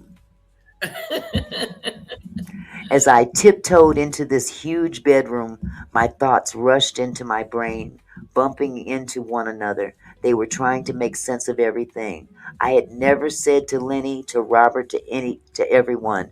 Could anyone have gotten the impression that I had come here for anything other than music? No, no. I was naive, sure, but professional nonetheless. I didn't even know how I ended up here or how I was going to get out. I looked around what was so obviously his bedroom with a poster bed that sat in the middle of the room. Around it sat an entire living room set up complete with a couch. The room was so huge it also fit a table and set of chairs. What was I supposed to do in here? What you think, fool? I wasn't sure what I would do to pass the time. But as the minutes turned into hours, and after what was on the television could no longer distract me from this surreal experience, I looked out the bay window. I couldn't tell what time of day it was, but my body let me know it was sometime in between the thick of night and the dawn of morning. I peeked my head out the bedroom door and looked down the hall. I noticed a photo of his ex wife hung in the hallway and thought to myself, is he still married? I'm so sorry, baby, Robert said, walking in the door and talking to me as if we were in a relationship. A stark difference from how he treated me earlier in the studio. I wanted us to work later, but I got caught up. When I heard his voice, I reluctantly opened my eyes, realizing I had drifted off to sleep. I looked around the room, trying to process exactly where I was. I still couldn't believe I was actually in R. Kelly's bedroom. This is night 1. Okay, y'all. She just got off a plane. She had never Wow. seen this man before in her life, and now she's in his bedroom. Yeah. That's wild. Lord have mercy. How had I let it get this far? Right. I had no idea what was in store, but I played That's along. the question. Mm. How Oh, did I that's let it okay. It's far? all right, I said. Robert immediately started kissing me. Oh. I'm really into you. I think you're beautiful, he said. I'm just looking for somebody that I can spend time with. I need a girlfriend, a girl who's What? mature and patient and keeps a low profile. I need her. Can you be that girl? I'm super low key, I replied. I felt myself getting caught up in the fantasy as if I was dreaming. But what about your. Wait a minute, listen to this one. But what about your wife? I'm single, he emphasized, and I'm lonely all the time. Robert said he spent so much time by himself because he worked so much on his craft. And when he was working, it was not only hard for him to meet people, but also hard to be around people. He acted like his gift was just so heavy on him that whenever it called for him to be in the studio, that's what he had to do. That need, that pull, it kept him from a lot of relationships in his life. Robert said he just needed somebody who would be understanding of what he could give in a relationship and what he could not. Hearing Robert pour his heart out, it made me want to be that for him. Here's the mind fuck right here, you guys. Here's the mind fuck right here. Pay attention. Pay attention. This is the mind fuck. Excuse my French. Hearing Robert pour his heart out, it made me want to be that for him. It was the way he opened up, needing me, wanting me, that made me want to be there for him. I wanted to be that girl that he was looking for to live that fairy tale. But my rational mind kept pulling on me too. It begged me to question what was going on, and it continued to pull me back and forth throughout the next few months. Months. Months. Months. This is just night number one. This went on for months. Months. Months. This is here. I'm still talking about night number one, but she just said this went on for months. So y'all Months. not together? I pressed. No, we're not together. Oh, okay, because I saw her picture in the hallway. We're not together. We haven't been together for a long time. It's just me. It's just me and my kids. I just like your spirit. It's something about you, he said, promptly changing the subject. I want you to take your clothes off.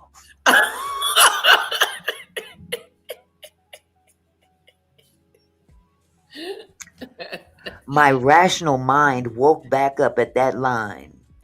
I could have laughed in his face, grabbed my luggage, and walked right out of there. I like to think I would have if I wasn't in the middle of nowhere with nowhere to go. Yeah, right. Or I could do what I had done in so many situations and put what I felt, nervousness mixed with panic, to the side in order to survive what was about to happen. Plus, I'm already here. I told myself, I'm in his bedroom. I've already been in his house for hours. It's 3 or 4 in the morning. I've already put myself in this position. This is what you're supposed to do. You have to. You have to. There is no turning back. What are you going to do? Say no, and then what? Then you're stranded with nowhere to go. So I took off my clothes while he stood there looking at me. At that time, my body wasn't my body. Wait, I'm sorry. Let me back up. At that time, my body wasn't the body I have now. I was skinny, no more than 145 pounds. My body looked very young. Listen, y'all. This is what he likes. Wow. This is what he likes, y'all. She said that y'all done seen Portia now. Right. Portia she got hips for days, Yeah. booty for days, titties for days. She banging, okay? Yeah. But during this time, she was built like a little boy. Oh, R. She Kelly. said, I was skinny, no more than 145 pounds. My body looked very young. I had no breasts, no hips, but he didn't seem to mind. In fact, it seemed to turn him on. How old are you? He said. 20, I replied before he cut me off from finishing saying my age, which was 25. So she lied about her age. Ooh, Lord. Stop, he said. Let's just say you're very young. A few minutes later, I ran to the bathroom to wash him off me. I felt so disconnected from the man who had just told me how badly he needed me. I turned the sink on so he couldn't hear what I was doing. When I walked back out, his shirt was back on. You're good? Robert said, looking over at me. I gotta go. I'm supposed to be meeting this producer. It was around 5 or 6 in the morning, but I just let him tell me any excuse to leave, and he left. What I didn't realize when he walked through his double doors was that he'd leave me in his bedroom for the entire next day. The door wasn't locked, yet I didn't feel welcome to roam around his house alone. He never told me I couldn't leave, but he also never encouraged me to make myself at home. He never Mm. told me not to open the door, but he also never invited me downstairs to get something to eat. By simply leaving me there, he disarmed me. I was frozen.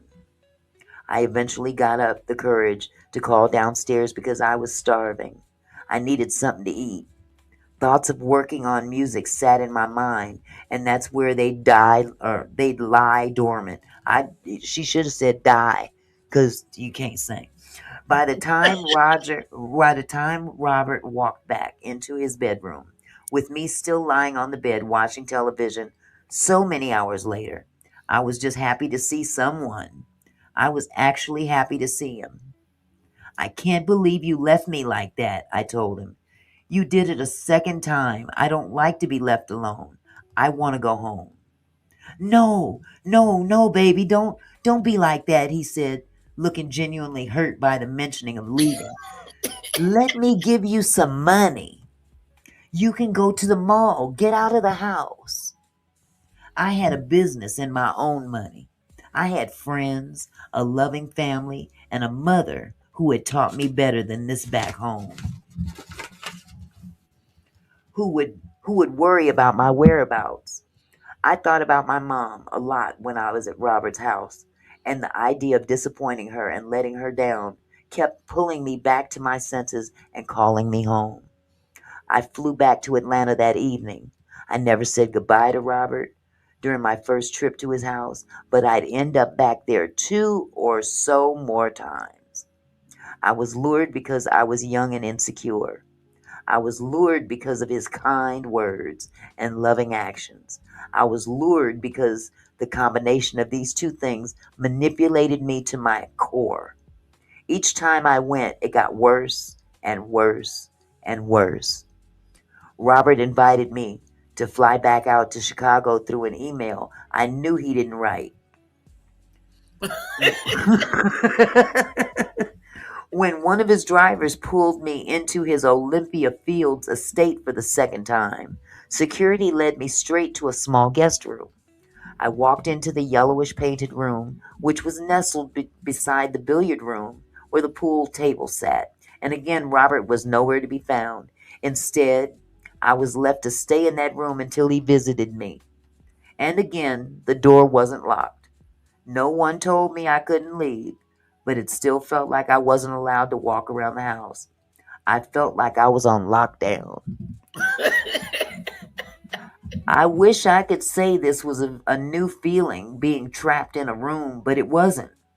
The walls eventually started to close in on me after a day, and I snuck out the room to get some fresh air. On my way back from the pool area where I passed a security guard who invited me to swim if I wanted to, I bumped into a really pretty light-skinned girl in the hallway. She wasn't wearing any makeup and her hair was slicked back into a ponytail. She made eye contact with me. Hey, she whispered. Matching her tone, I replied back whispering, Hey, I'm Portia. I'm over here in this room. I'm down the hall. How many girls are here? I don't even know. Suddenly, one of the big security guards made his way into the hallway. Oh yeah, you can go into your room right there, he said, motioning to her. Immediately, without another word and without making any kind eye contact with me, she disappeared. You shouldn't talk to her, he warned. Robert eventually came to visit me in my room a day later with apologies dripping from his lips. I'm sorry, I was working. You know how it is. You know how it be. Listen, come out with me. Come out the room. Let's go get something to eat. My family's having a cookout. He led me he led me downstairs to the family room where his entire family was relaxing, running back and forth from the kitchen, eating and chilling. Robert's aunt, whom I had never met, but who somehow knew my name, was there too. Ain't that a blip? Hey, Portia, she said as if she knew me. Go ahead and fix yourself a plate. By this time, it was my second day in the room with nothing to eat.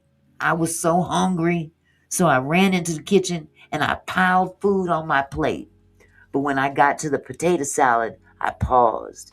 It was the most yellow potato salad I had ever seen. Wow, is this how they made their potato salad in Chicago with all this mustard? I thought. I was hungry, but I wasn't that hungry. You can't eat everybody's potato salad anyway.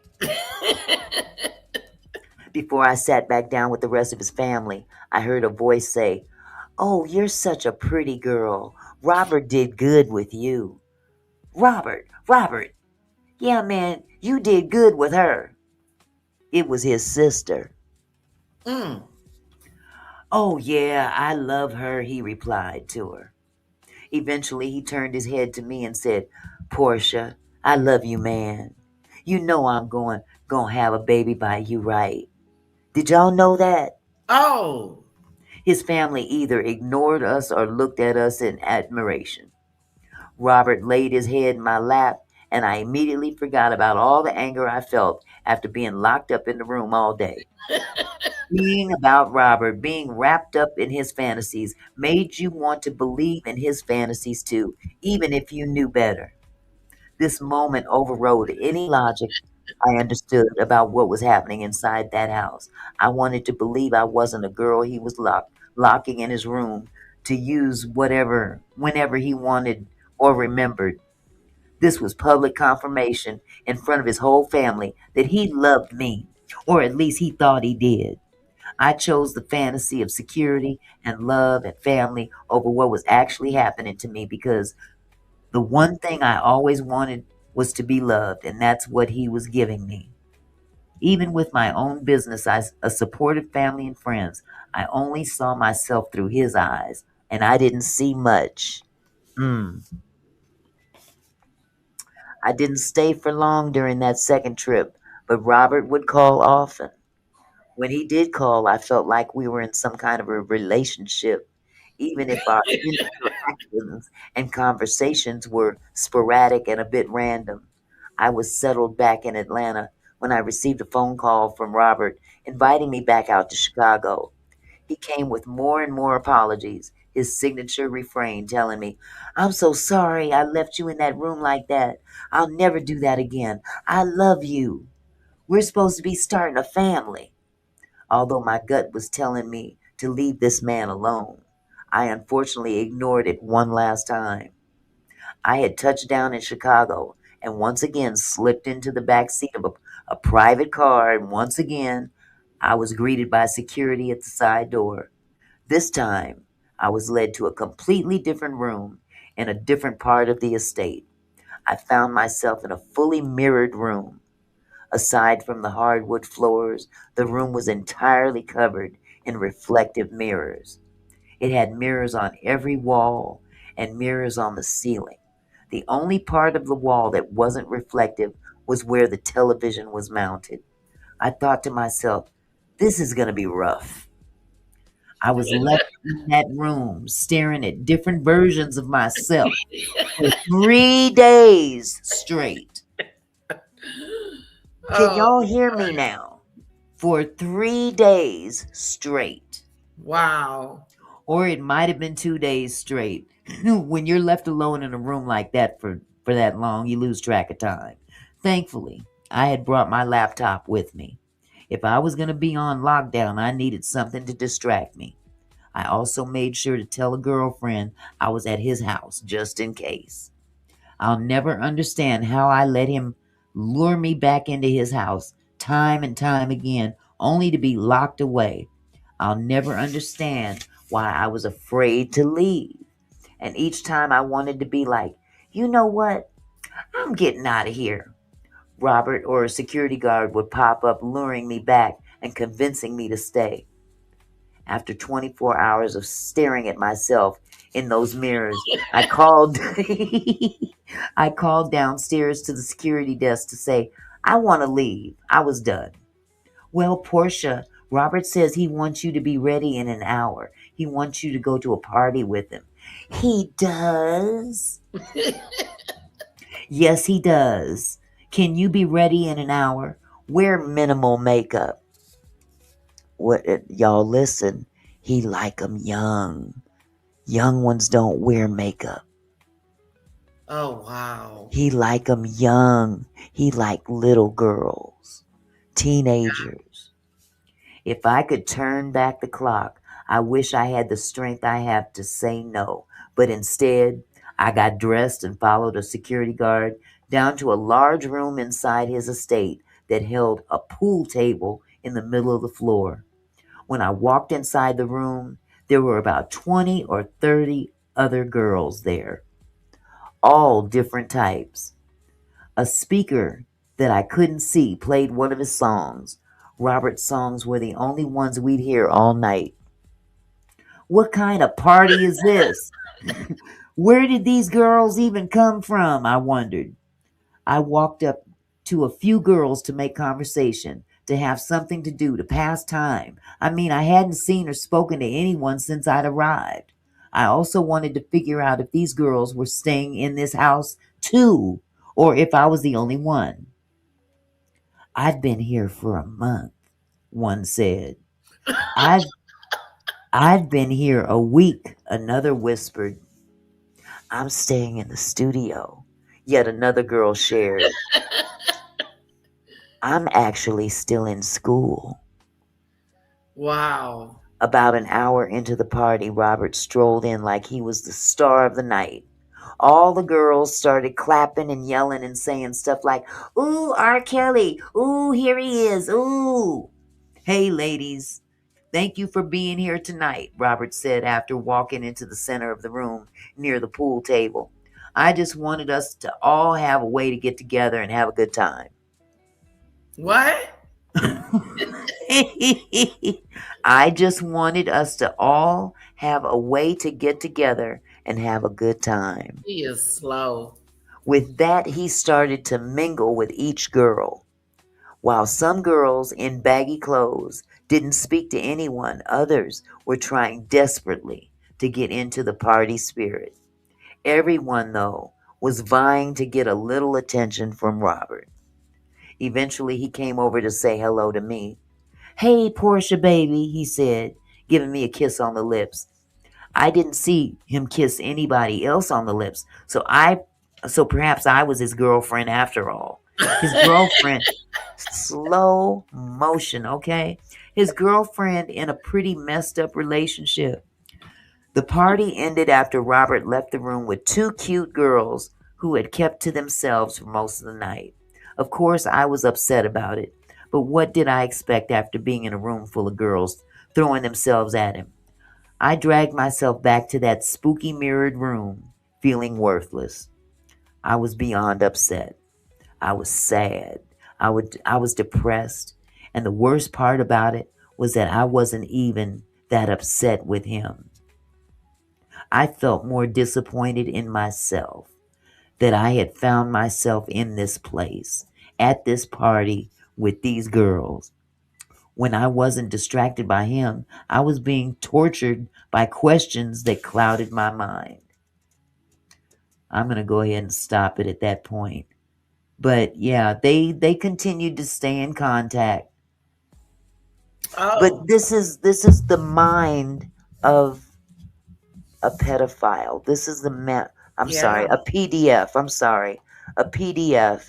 This is the mind of a groomer, and Yeah. she was the perfect mark. Yeah. She was the perfect mark, and built like a boy. So Okay. I mean, and like I said, I didn't intend to even go into all that tonight, but I thought it would be most appropriate in this case because we're talking about that 14-year-old girl Yeah. who held all that inside her for 25 years. That's a long time. 25 years. Wow. Now, I can go ahead and play these videos for you. They're not very long. Matter of fact, I will get rid of one of them. It's his assistant, which, uh, and then we've already heard from Sparkle. Unless you guys want to hear. Oh, but there's one more piece of information you guys need to know. because karma's a bitch. First of all, I'll let you see Sparkle, the aunt that that basically recommended that she sit on R. Kelly's lap and rub his head and ask him to be her god daddy. Wow. So hold on just a second. I'm just gonna play a blip of this because I know the time is far spent. I probably done bored the hell out of y'all No, it reading was that really stuff. interesting. Did you like it? Okay. Yeah. Okay. Well, I'm gonna play some of this. Hi, it's Sparkle, and you're watching In This Room on Madame Noir.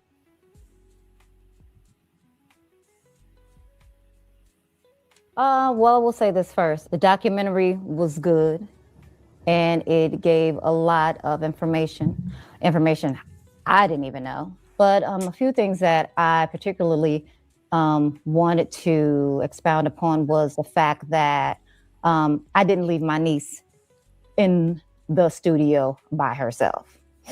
Number one. I saw her that evening walking into the studio to record for my album. And seeing her, I was just like, wait, what you doing here? Who's with you? Now, just to give you guys some context, she's referring to the documentary about R. Kelly. She's commenting on that. And then she's talking about her niece because it was public knowledge that this was her niece that was that 14-year-old girl. Okay. The 14-year-old girl, of course, lied in court and said it wasn't her. They say allegedly that he paid the family off and, yada, yada, yada. But I find it curious that the first thing that she does when she comes on is defend herself. Did you notice that? Yes. She is. came out defensive. Very defensive. Yeah. Because I didn't see anybody. And she was like, oh, I was dropped off. And I was like, huh? Immediately got on the phone with my sister. What y'all doing? Why is she down here by herself? And then maybe 30 minutes to an hour later, my brother-in-law was walking in the door. So I never, ever left my niece alone, anywhere for that matter. Another that I think was left out actually, Okay. is that I just introduced my niece to Robert, which was not true.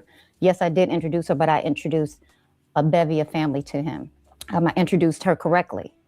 Her parents brought her down to the studio, and that's where the introduction happened. Parents. Yeah. It wasn't her by herself. It wasn't me picking her up. And, her parents came, and that's how the introduction happened. Like I stated, I introduced most of my family to Robert because we're a musical family. You know what I'm saying? And he had just gotten the green light on a new situation at Interscope Records, where he was taking me and where my debut album actually came from. And I wanted him to possibly put my family on, you know what I mean? Bless them like he was blessing me. Bring them into stardom as he was about to do with me. You know what I mean? So, and I didn't want to be selfish with my gift. I wanted to spread the love, like I stated, because we are a musical family. And, maybe he could position them in some spots that were unfilled yet. Yolanda. Yolanda says, stop it. I know. Stop it. I'm with Yolanda. Okay, let me third that emotion. Stop it. You being downright defensive, and you wanted to bless everybody. I'm innocent. I did nothing wrong. Okay.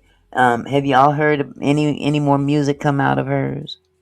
I never heard the first one. Okie dokie, then there's your answer. Because having a new situation, you're gonna need some bodies, right? You're gonna need some, extra hands or some extra artists. So, my niece was a dope rapper at the time.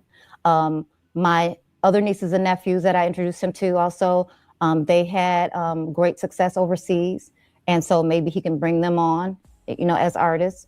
My brother-in-law, who I introduced him to, which was my niece on the tapes, father, he plays guitar, dope guitarist. I begged Robert to give him, a try. He did, and he's on many of his CDs now.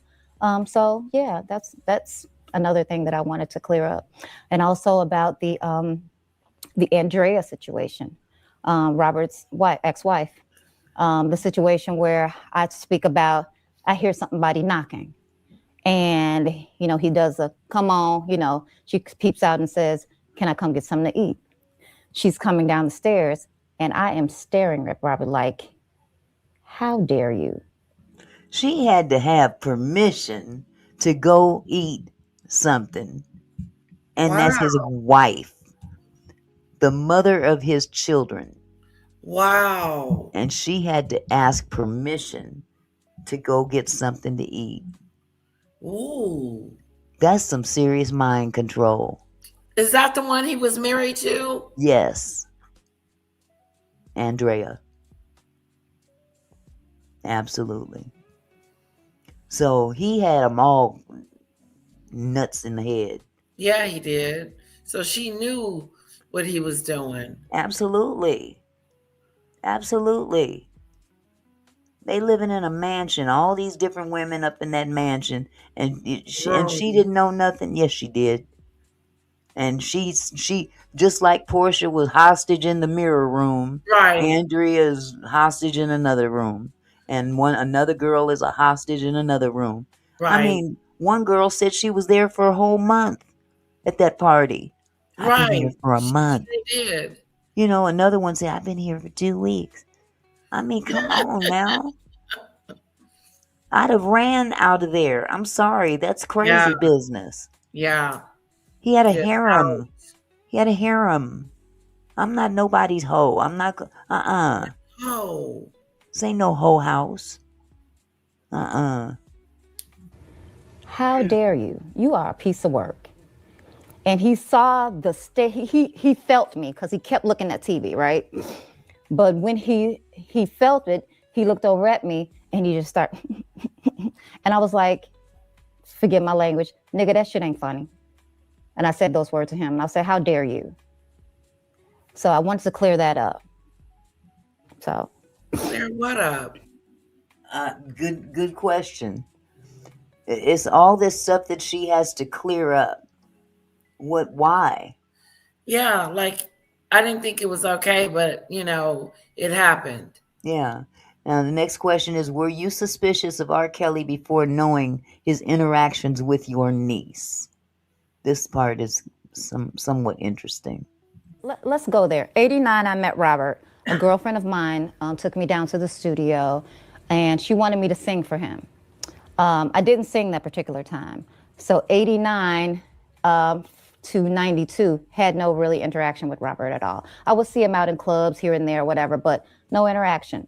92, I started dating one of the guys in Public Announcement, which led me back to Robert. And he got to hear me sing at that particular time and wanted me to come down to the studio to sing some backgrounds for a new artist that he was working with. Unbeknownst to me, it was Aaliyah.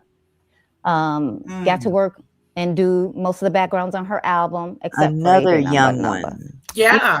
at that point, I was working a 9-to-5 job. Okay, I was leaving that job, coming to the studio to do another job, and there was very little. Me and Aaliyah interacted, a little bit, but I was there to do a job, so there wasn't much interaction. She was around the studio. There were 3 other girls who Robert had brought on prior to me, brought on, and they were the group called Second Chapter. I don't know if you listen to Aaliyah's first album and you hear reference of the group Second Chapter. Never Those heard are of them. the girls who were backing Aaliyah up, kind of like a R. Kelly in Public Announcement, if you will. So yeah, I didn't see anything out of the ordinary in that time. This was 92 when I came back around and I started singing the backgrounds for her debut album. Now, mind you, her uncle, Barry Hankerson, is there. He's Robert's manager. Her parents are there. Mm. Who I Aaliyah? wasn't thinking of or even Mm-hmm. think to look for anything, at that particular time. So, I was there to do the job. Like I said, I would go home, come back, and do the same job over and over again until we were done with the Aaliyah project. And then I had no connection or any, dealings with Robert until 1996. He married Aaliyah. I know. They had a He whole married relationship. that child. He married that child. Mm, And one of I think it was it his manager went out there and got the dog got the marriage license and everything. I mean, these are the people that were complicit and helped him break the law. They should have been held accountable as yeah. well. I'm just saying what I'm saying. Just like with the Epstein thing, there were people that helped Epstein pull off not just Ghislaine or whatever that weird name chick that's sitting in prison right now. Right. She wasn't the Her. only one. She wasn't the only one. Right. There were others that were facilitating the movements of these girls that were trafficked in and out, in and out, in Yep. and out. See, those people should be held accountable. One Yeah. man can't run that kind of thing on his own. No, he can't. And R. Kelly, with his no reading and writing self, definitely couldn't have done all this on his own. Right. Yes, Aaliyah's uncle got it annulled. That's right. But, I mean, to a certain degree, you have to look at this one as what this woman right here. I understand, that you're the one that pretty much brought it out into the forefront that he was being foul, but you told that girl to go sit on his lap Yep. and rub his head. What did you think that was going to mean? Wow. What do you think that was going to mean? Good question. See, we have these women that want to use their ex appeal to get their way. And you're basically teaching that girl to use her ex appeal at that young age. Ask him if he'll be your goddaddy. Mm. Sitting on his lap and rubbing his bald head. Or was he bald at the time? Hell, I don't know. Rubbing his head, period. That's Right. just too suggestive to me. Oh yeah. And this grown ass woman knows good and well what that would have been interpreted as by a man. That's right, Yolanda. She knew damn well what that meant. Maybe that girl didn't understand because she was 14. But this heifer here, this grown ass woman right here, she knew Yeah. exactly what that meant. She knew So don't be exactly coming what. all unglued because he's knocking her boots out. So I wasn't there a steady period of time to see anything. You know what I mean? And in 96, when I was called upon to do more background, I, was singing in the studio, doing the background, what have you. And 2 songs in, he came into the booth with me and he was like, look, we're not just going to be working on anybody's CD this time. This is yours. And I'm like, yo, whoa. All right, let's go. Of course, I was elated by it because I'm like, yo, I'm about to work on my own stuff now. This is about to be great. So that happened, 96. Going to 97 is. Did you go sit on his lap and rub his head? Right.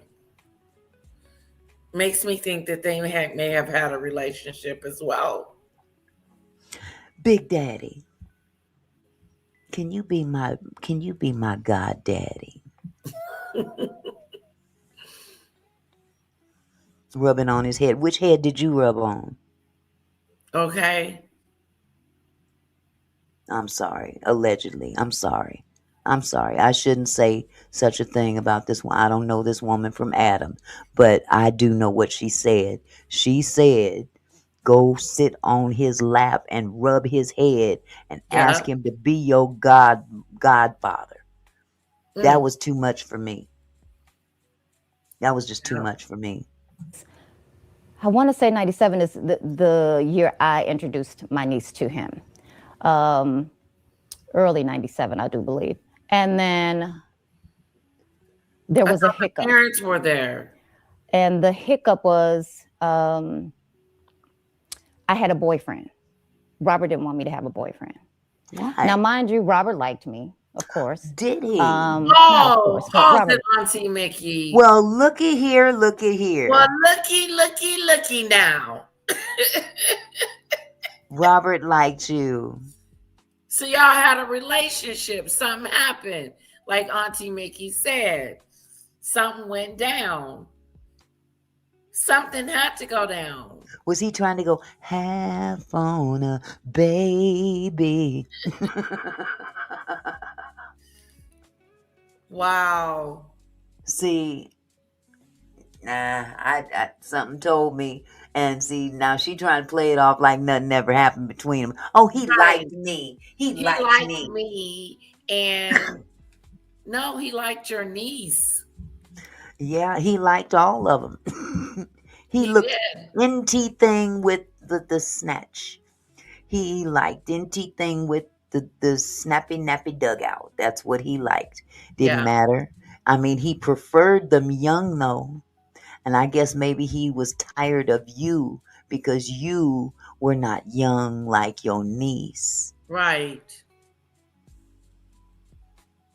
Now I understand why people said she got jealous. Yeah, now I do too. Now I can understand. That's a piece of the puzzle that lets me know that there was something more than just the music aspect. Because this girl, he wasn't working with that girl on her rapping. Yeah. That niece, he wasn't working with her on rapping.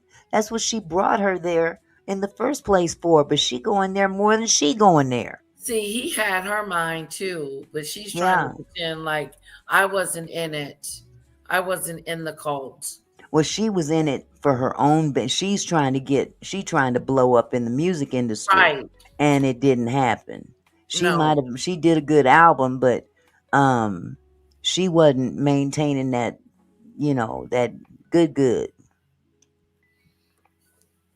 Yeah. That you just told on yourself, boo-boo. Liked me. Yeah, you and did. I wasn't given into his advances toward me. Sure. He was a handsome guy, but I wouldn't go there. You know what I mean?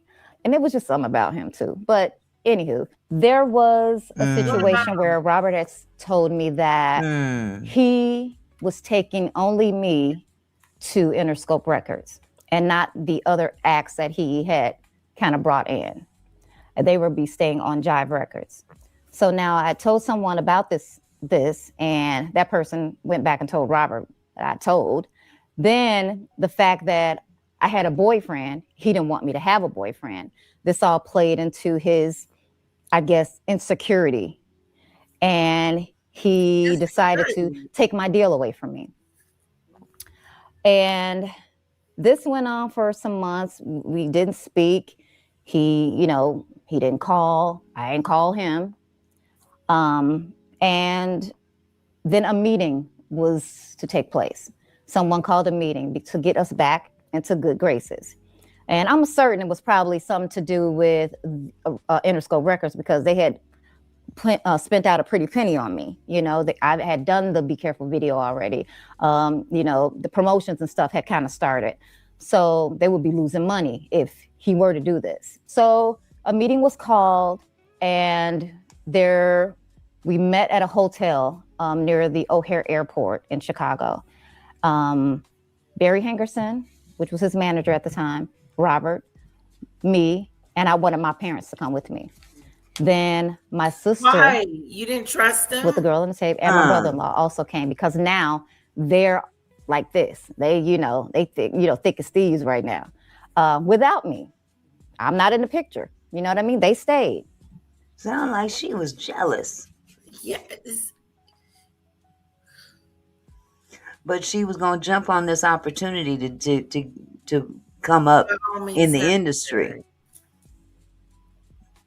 Wow. And a couple other family members also were there. Barry Hankerson and Robert, me, and my parents. The meeting got along. Barry Hankerson was doing a lot of the talking. Robert did speak some. And what he said out of his mouth next, I almost sank down into the chair that I was sitting in. He stated to my parents, "You know, your daughter's so fine, I jerk off just looking at her." To my mom and my dad. Do you know how I felt at that moment? My mom and my dad, you know what I mean? So That's fine. that happened. We left the meeting. I was appalled. My dad spoke some words to me, which I won't repeat, but I should have listened to him. Just let me say that. Then we kind of didn't really gel that well, but I came back on. Then 99 happened, and I was starting to work on my second album. I asked to be released from him in 99 because it wasn't a happy place for me anymore, and because he was trying to insert himself in my personal life, and I wasn't cool with that.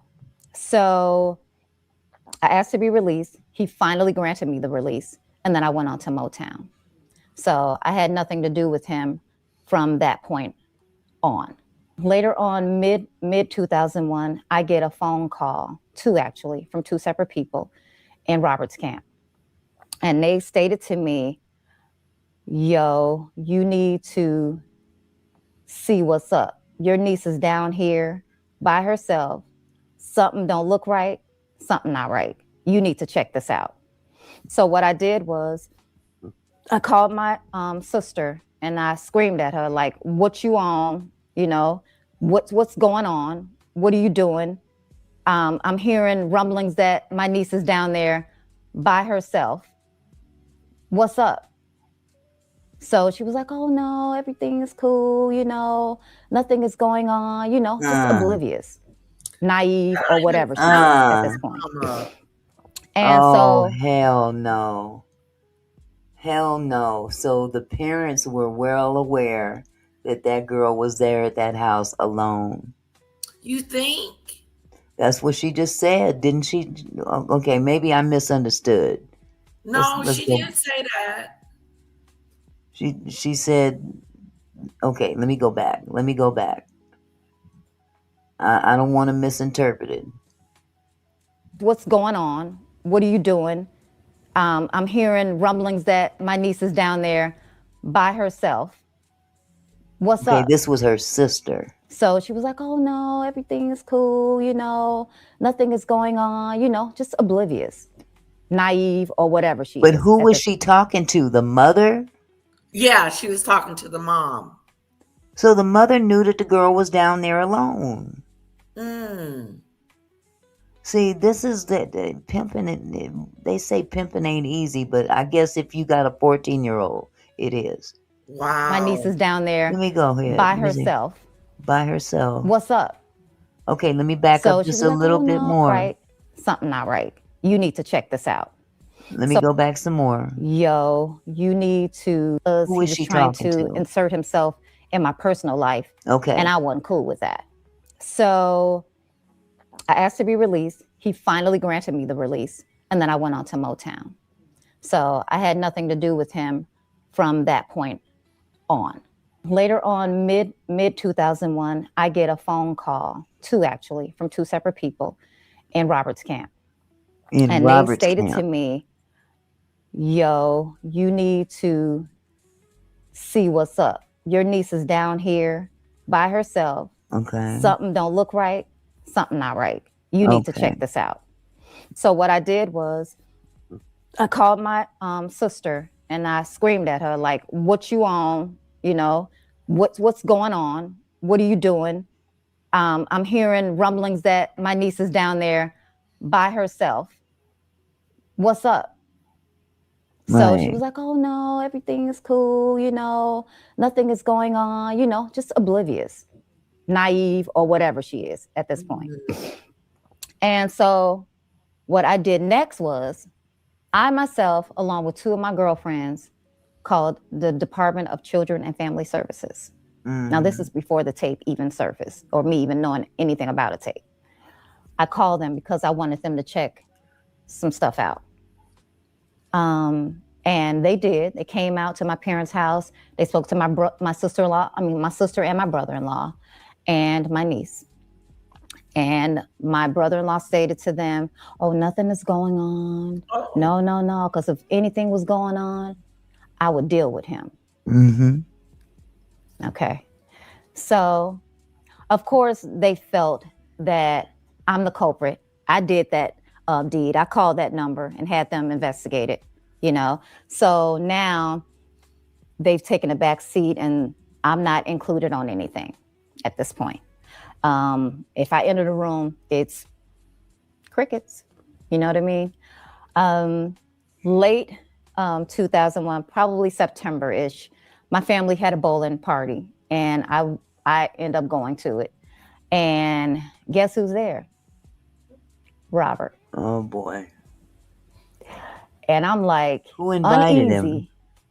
And I want to snap off, but it's too many people there. And if I were to do anything, it would be crazy up in there. So we did have a few words and he was like, yo, we still family, I'm calling cap on all this. I'm sorry. This don't sound right to me. Right. None of this is sounding right to me at all. He just pops in on some kind of party that there's just something is not coming out in the wash. Right. Her story is it's weird. Okay, I'll keep going. Yeah, here go my number. Won't you call me? You can come down to the studio. What, you don't already have his number? right. Does he change it every other month? I mean, because he's got such a conglomerate of girls that have to keep in touch with him. Why would he continue to keep changing his number? A lot of this just doesn't sound right to me It's now. still what it is. I ain't call him. I ain't go to no studio. I ended up leaving very quickly. Because he wasn't signing you. He wasn't doing no music for you anymore. That's what that was all about. He wasn't throwing no action your way. Right. That's bottom line. Yeah. He Well, wasn't going to sign you and get you another record deal or whatever you for would think. real. Well, I tell you what, karma. They say karma's a bitch, right? Yes. Here, let me share this with you. And at this point, we just gonna be done, because this is a nice way to end it. Okay. Now, this is archived from February of 2023. R. Kely sentenced to 20 years following HSI Chicago investigation.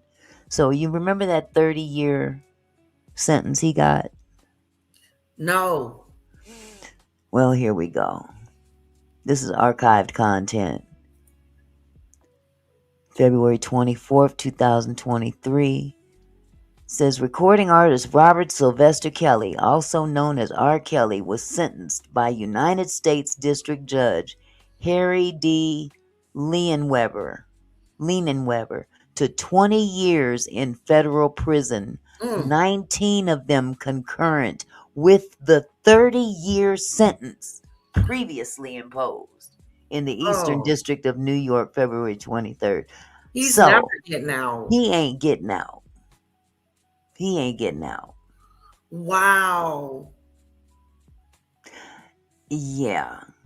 On September 14th, after a 4-week trial, a federal jury in Chicago convicted Kely of 3 counts of producing child pornography and 3 counts of enticing a minor to engage in sexual activity. The trial revealed that Kely enticed multiple underage girls to engage in sexual activity, and He continued to abuse his victims for years, at times recording some of the abuse, just like he did that girl. Mm, mm, mm. He had mounds and mounds of recordings, just like who? Wow. Diddy, just Did like he? Epstein. Ain't Yeah. no ain't no telling who else got recordings out there. They use them as souvenirs so they can sit Yeah. back and reminisce. Oh, nasty Mm, mofos. yeah. Kely met his victims in the late 1990s and engaged in acts with them when they were as young as 14, 15, Mm. and 16 years old. That is so horrible. On multiple occasions over several years, Kely covered up his abuse and silenced his victims. Robert Kely used his power and fame for evil when he exploited children for his own gratification, said Sean Fitzgerald, Special Agent in charge of Homeland Security Investigations, HSI Chicago. We are confident that Kely's sentence will empower victims who are facing similar circumstances to come forward, knowing they will be supported. I wonder how those Epstein girls feel though, because they Right. don't feel very supported right And now. safe. They're getting doxxed and everything. I'm sure. But the people that should be unredacted are still remaining Exactly. redacted. HSI, alongside its partners from the U.S. Attorney's Office, the Chicago Police Department, and IRS Criminal Investigation, will do everything in our power to ensure perpetrators like Kely face justice. This It is took. pretty long. This is pretty long. Oh, that's So, well, actually, it's not that long. I can read it pretty fast. Let's see. HSI Chicago Special Agent in Charge, Sean Fitzgerald, U.S. Attorney for the Northern District of Illinois, John R. Lausch Jr., and Chicago's IRS Criminal Investigation Division Special Agent in Charge, Justin Campbell, announced the sentence. The Cook County State's Attorney's Office and the Chicago Police Department provided substantial assistance. Assistant U.S. Attorneys Janice W. Appentag, Elizabeth R. Pozzolo, Jason A. Julian, and Brian F. Williamson represented the government. With today's sentence, an actual predator is being held accountable for the years of abuse he inflicted on minor victims, mm, said Lausch. Kely used his celebrity and wealth to attract and victimize young girls and to obstruct prior criminal proceedings intended to end his despicable conduct, which is what basically he did when he had that girl lie, because she didn't lie just because she felt like lying. He put her up to lying right. in court. He Yep. Because she he knew. I heard it said in another interview that uh that he would make them practice on what to say. I Oh, don't know if it was wow. her interview or a different girl, one of the girls, but he would have them practice what they would say in court and stuff like that and say in interviews, basically to Wow. cover for what he was doing. So, this is right in line with all that. Yeah, it is.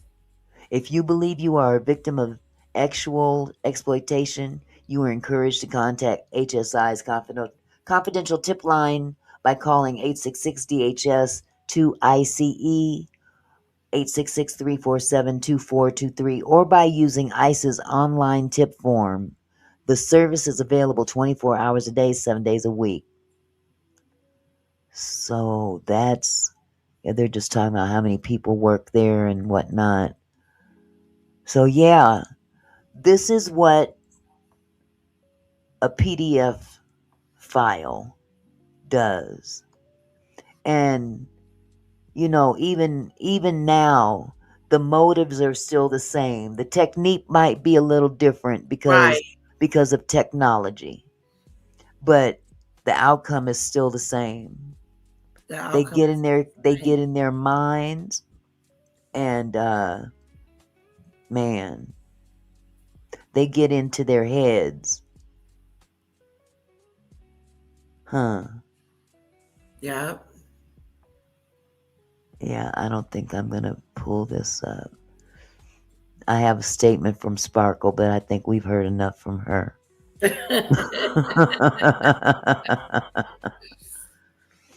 Yeah. Yeah, it's not really that. Here, I'll just share it anyway. Just real quick. Real quick. Real quick.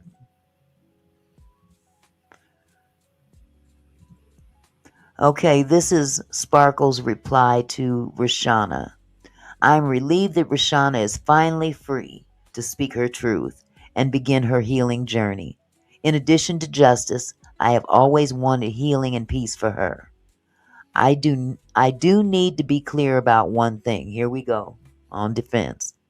Any Yeah. suggestion that I groomed, facilitated, or enabled harm to my niece is untrue and deeply painful, especially given my documented actions at the time and throughout. When I was informed her parents were allowing Rashonda to spend unchaperoned time, here's where the parents are going. I'm Yeah. glad I did read this.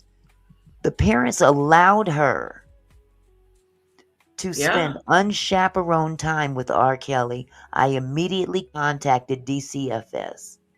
When the tape surfaced and the state brought charges against him in 2008, I cooperated fully and testified under oath, despite immense pressure not to do so. I did this because protecting my niece from abuse and telling the truth mattered more to me than money and my career. This is the beginning of Rishana's lengthy deprogramming journey. It is true that she is a survivor of years of abuse, still learning to process what happened to her and who is responsible. It is also true and well documented that I stood up for her to try and stop the damage being done to her and She's countless the others. hero. Yes, yes. I wish her continued healing and peace as she continues to not only find her voice, but hopefully require accountability from those closest to her. Ooh wee, she just got to dig into her parents. Yeah, she did. Even though daddy's But she gone, the one mama's still introduced alive. her to him. Hmm. This last one here, but hopefully require accountability from those closest to her. Who would that be? Her parents. Mama. Well, daddy's gone. Daddy's gone. He Yeah, that died in 2021, but mama's still alive. Boy, oh boy. Well, you got some accountability too, boo boo, because you told her to go sit in his lap. So, yeah. anyway, you guys, thank you so much for hanging out with us. I hope you enjoyed this show. I hope it was informative. I hope it lets you know what some of the telltale signs are from these groomers out here. Because it doesn't matter if they're rich or Scary. poor, they got the same thing in mind. The same thing in mind. To get between them little thighs and have their way with little girls and Yeah. manipulate their minds. So it's been going on for centuries. Trust and believe. So is there anything you'd like to say before we shut this down? This was really good. This was really, really, really good and informative. Thank you for having me, Auntie Mickey. It is sad to hear about the victims and what they went through with this man. And it's sad that it took so long to bring him to justice. It Right. Well, really, he was brought to justice, but it's sad that she held on to this for right. so long as a secret, you know, It was a and she had to secret. finally free herself. Yeah. So I give her all kind of kudos because that was pretty courageous to come out after all this time. And Yeah. people asking why did she choose now? But to me, at this point, it doesn't even matter. Yeah. It's at some point you got to free yourself from it. Yeah, because he ain't never getting out. No matter what. You know, Right. whether she had come out or not. Or now, I can't even talk straight. I done talk so long I can't hardly talk straight. But you guys have a wonderful evening. Thank you so much for joining us tonight. And you guys, just like I always say, stay safe, stay blessed, and I'm out. Peace.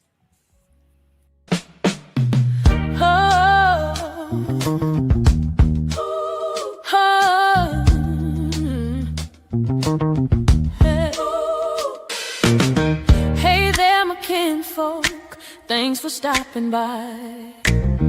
Auntie Mickey's house, where we reach for the sky. Every comment and smile, you make my heart glow.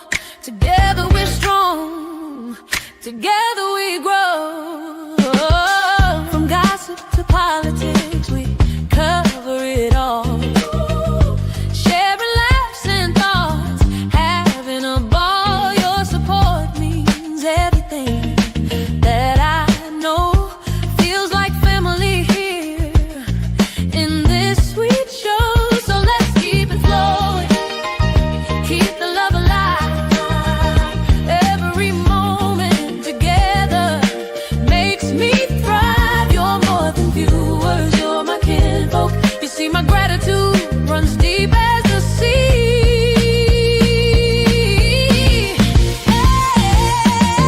Thank you for being here, for sharing your time with each comment, with each rhyme.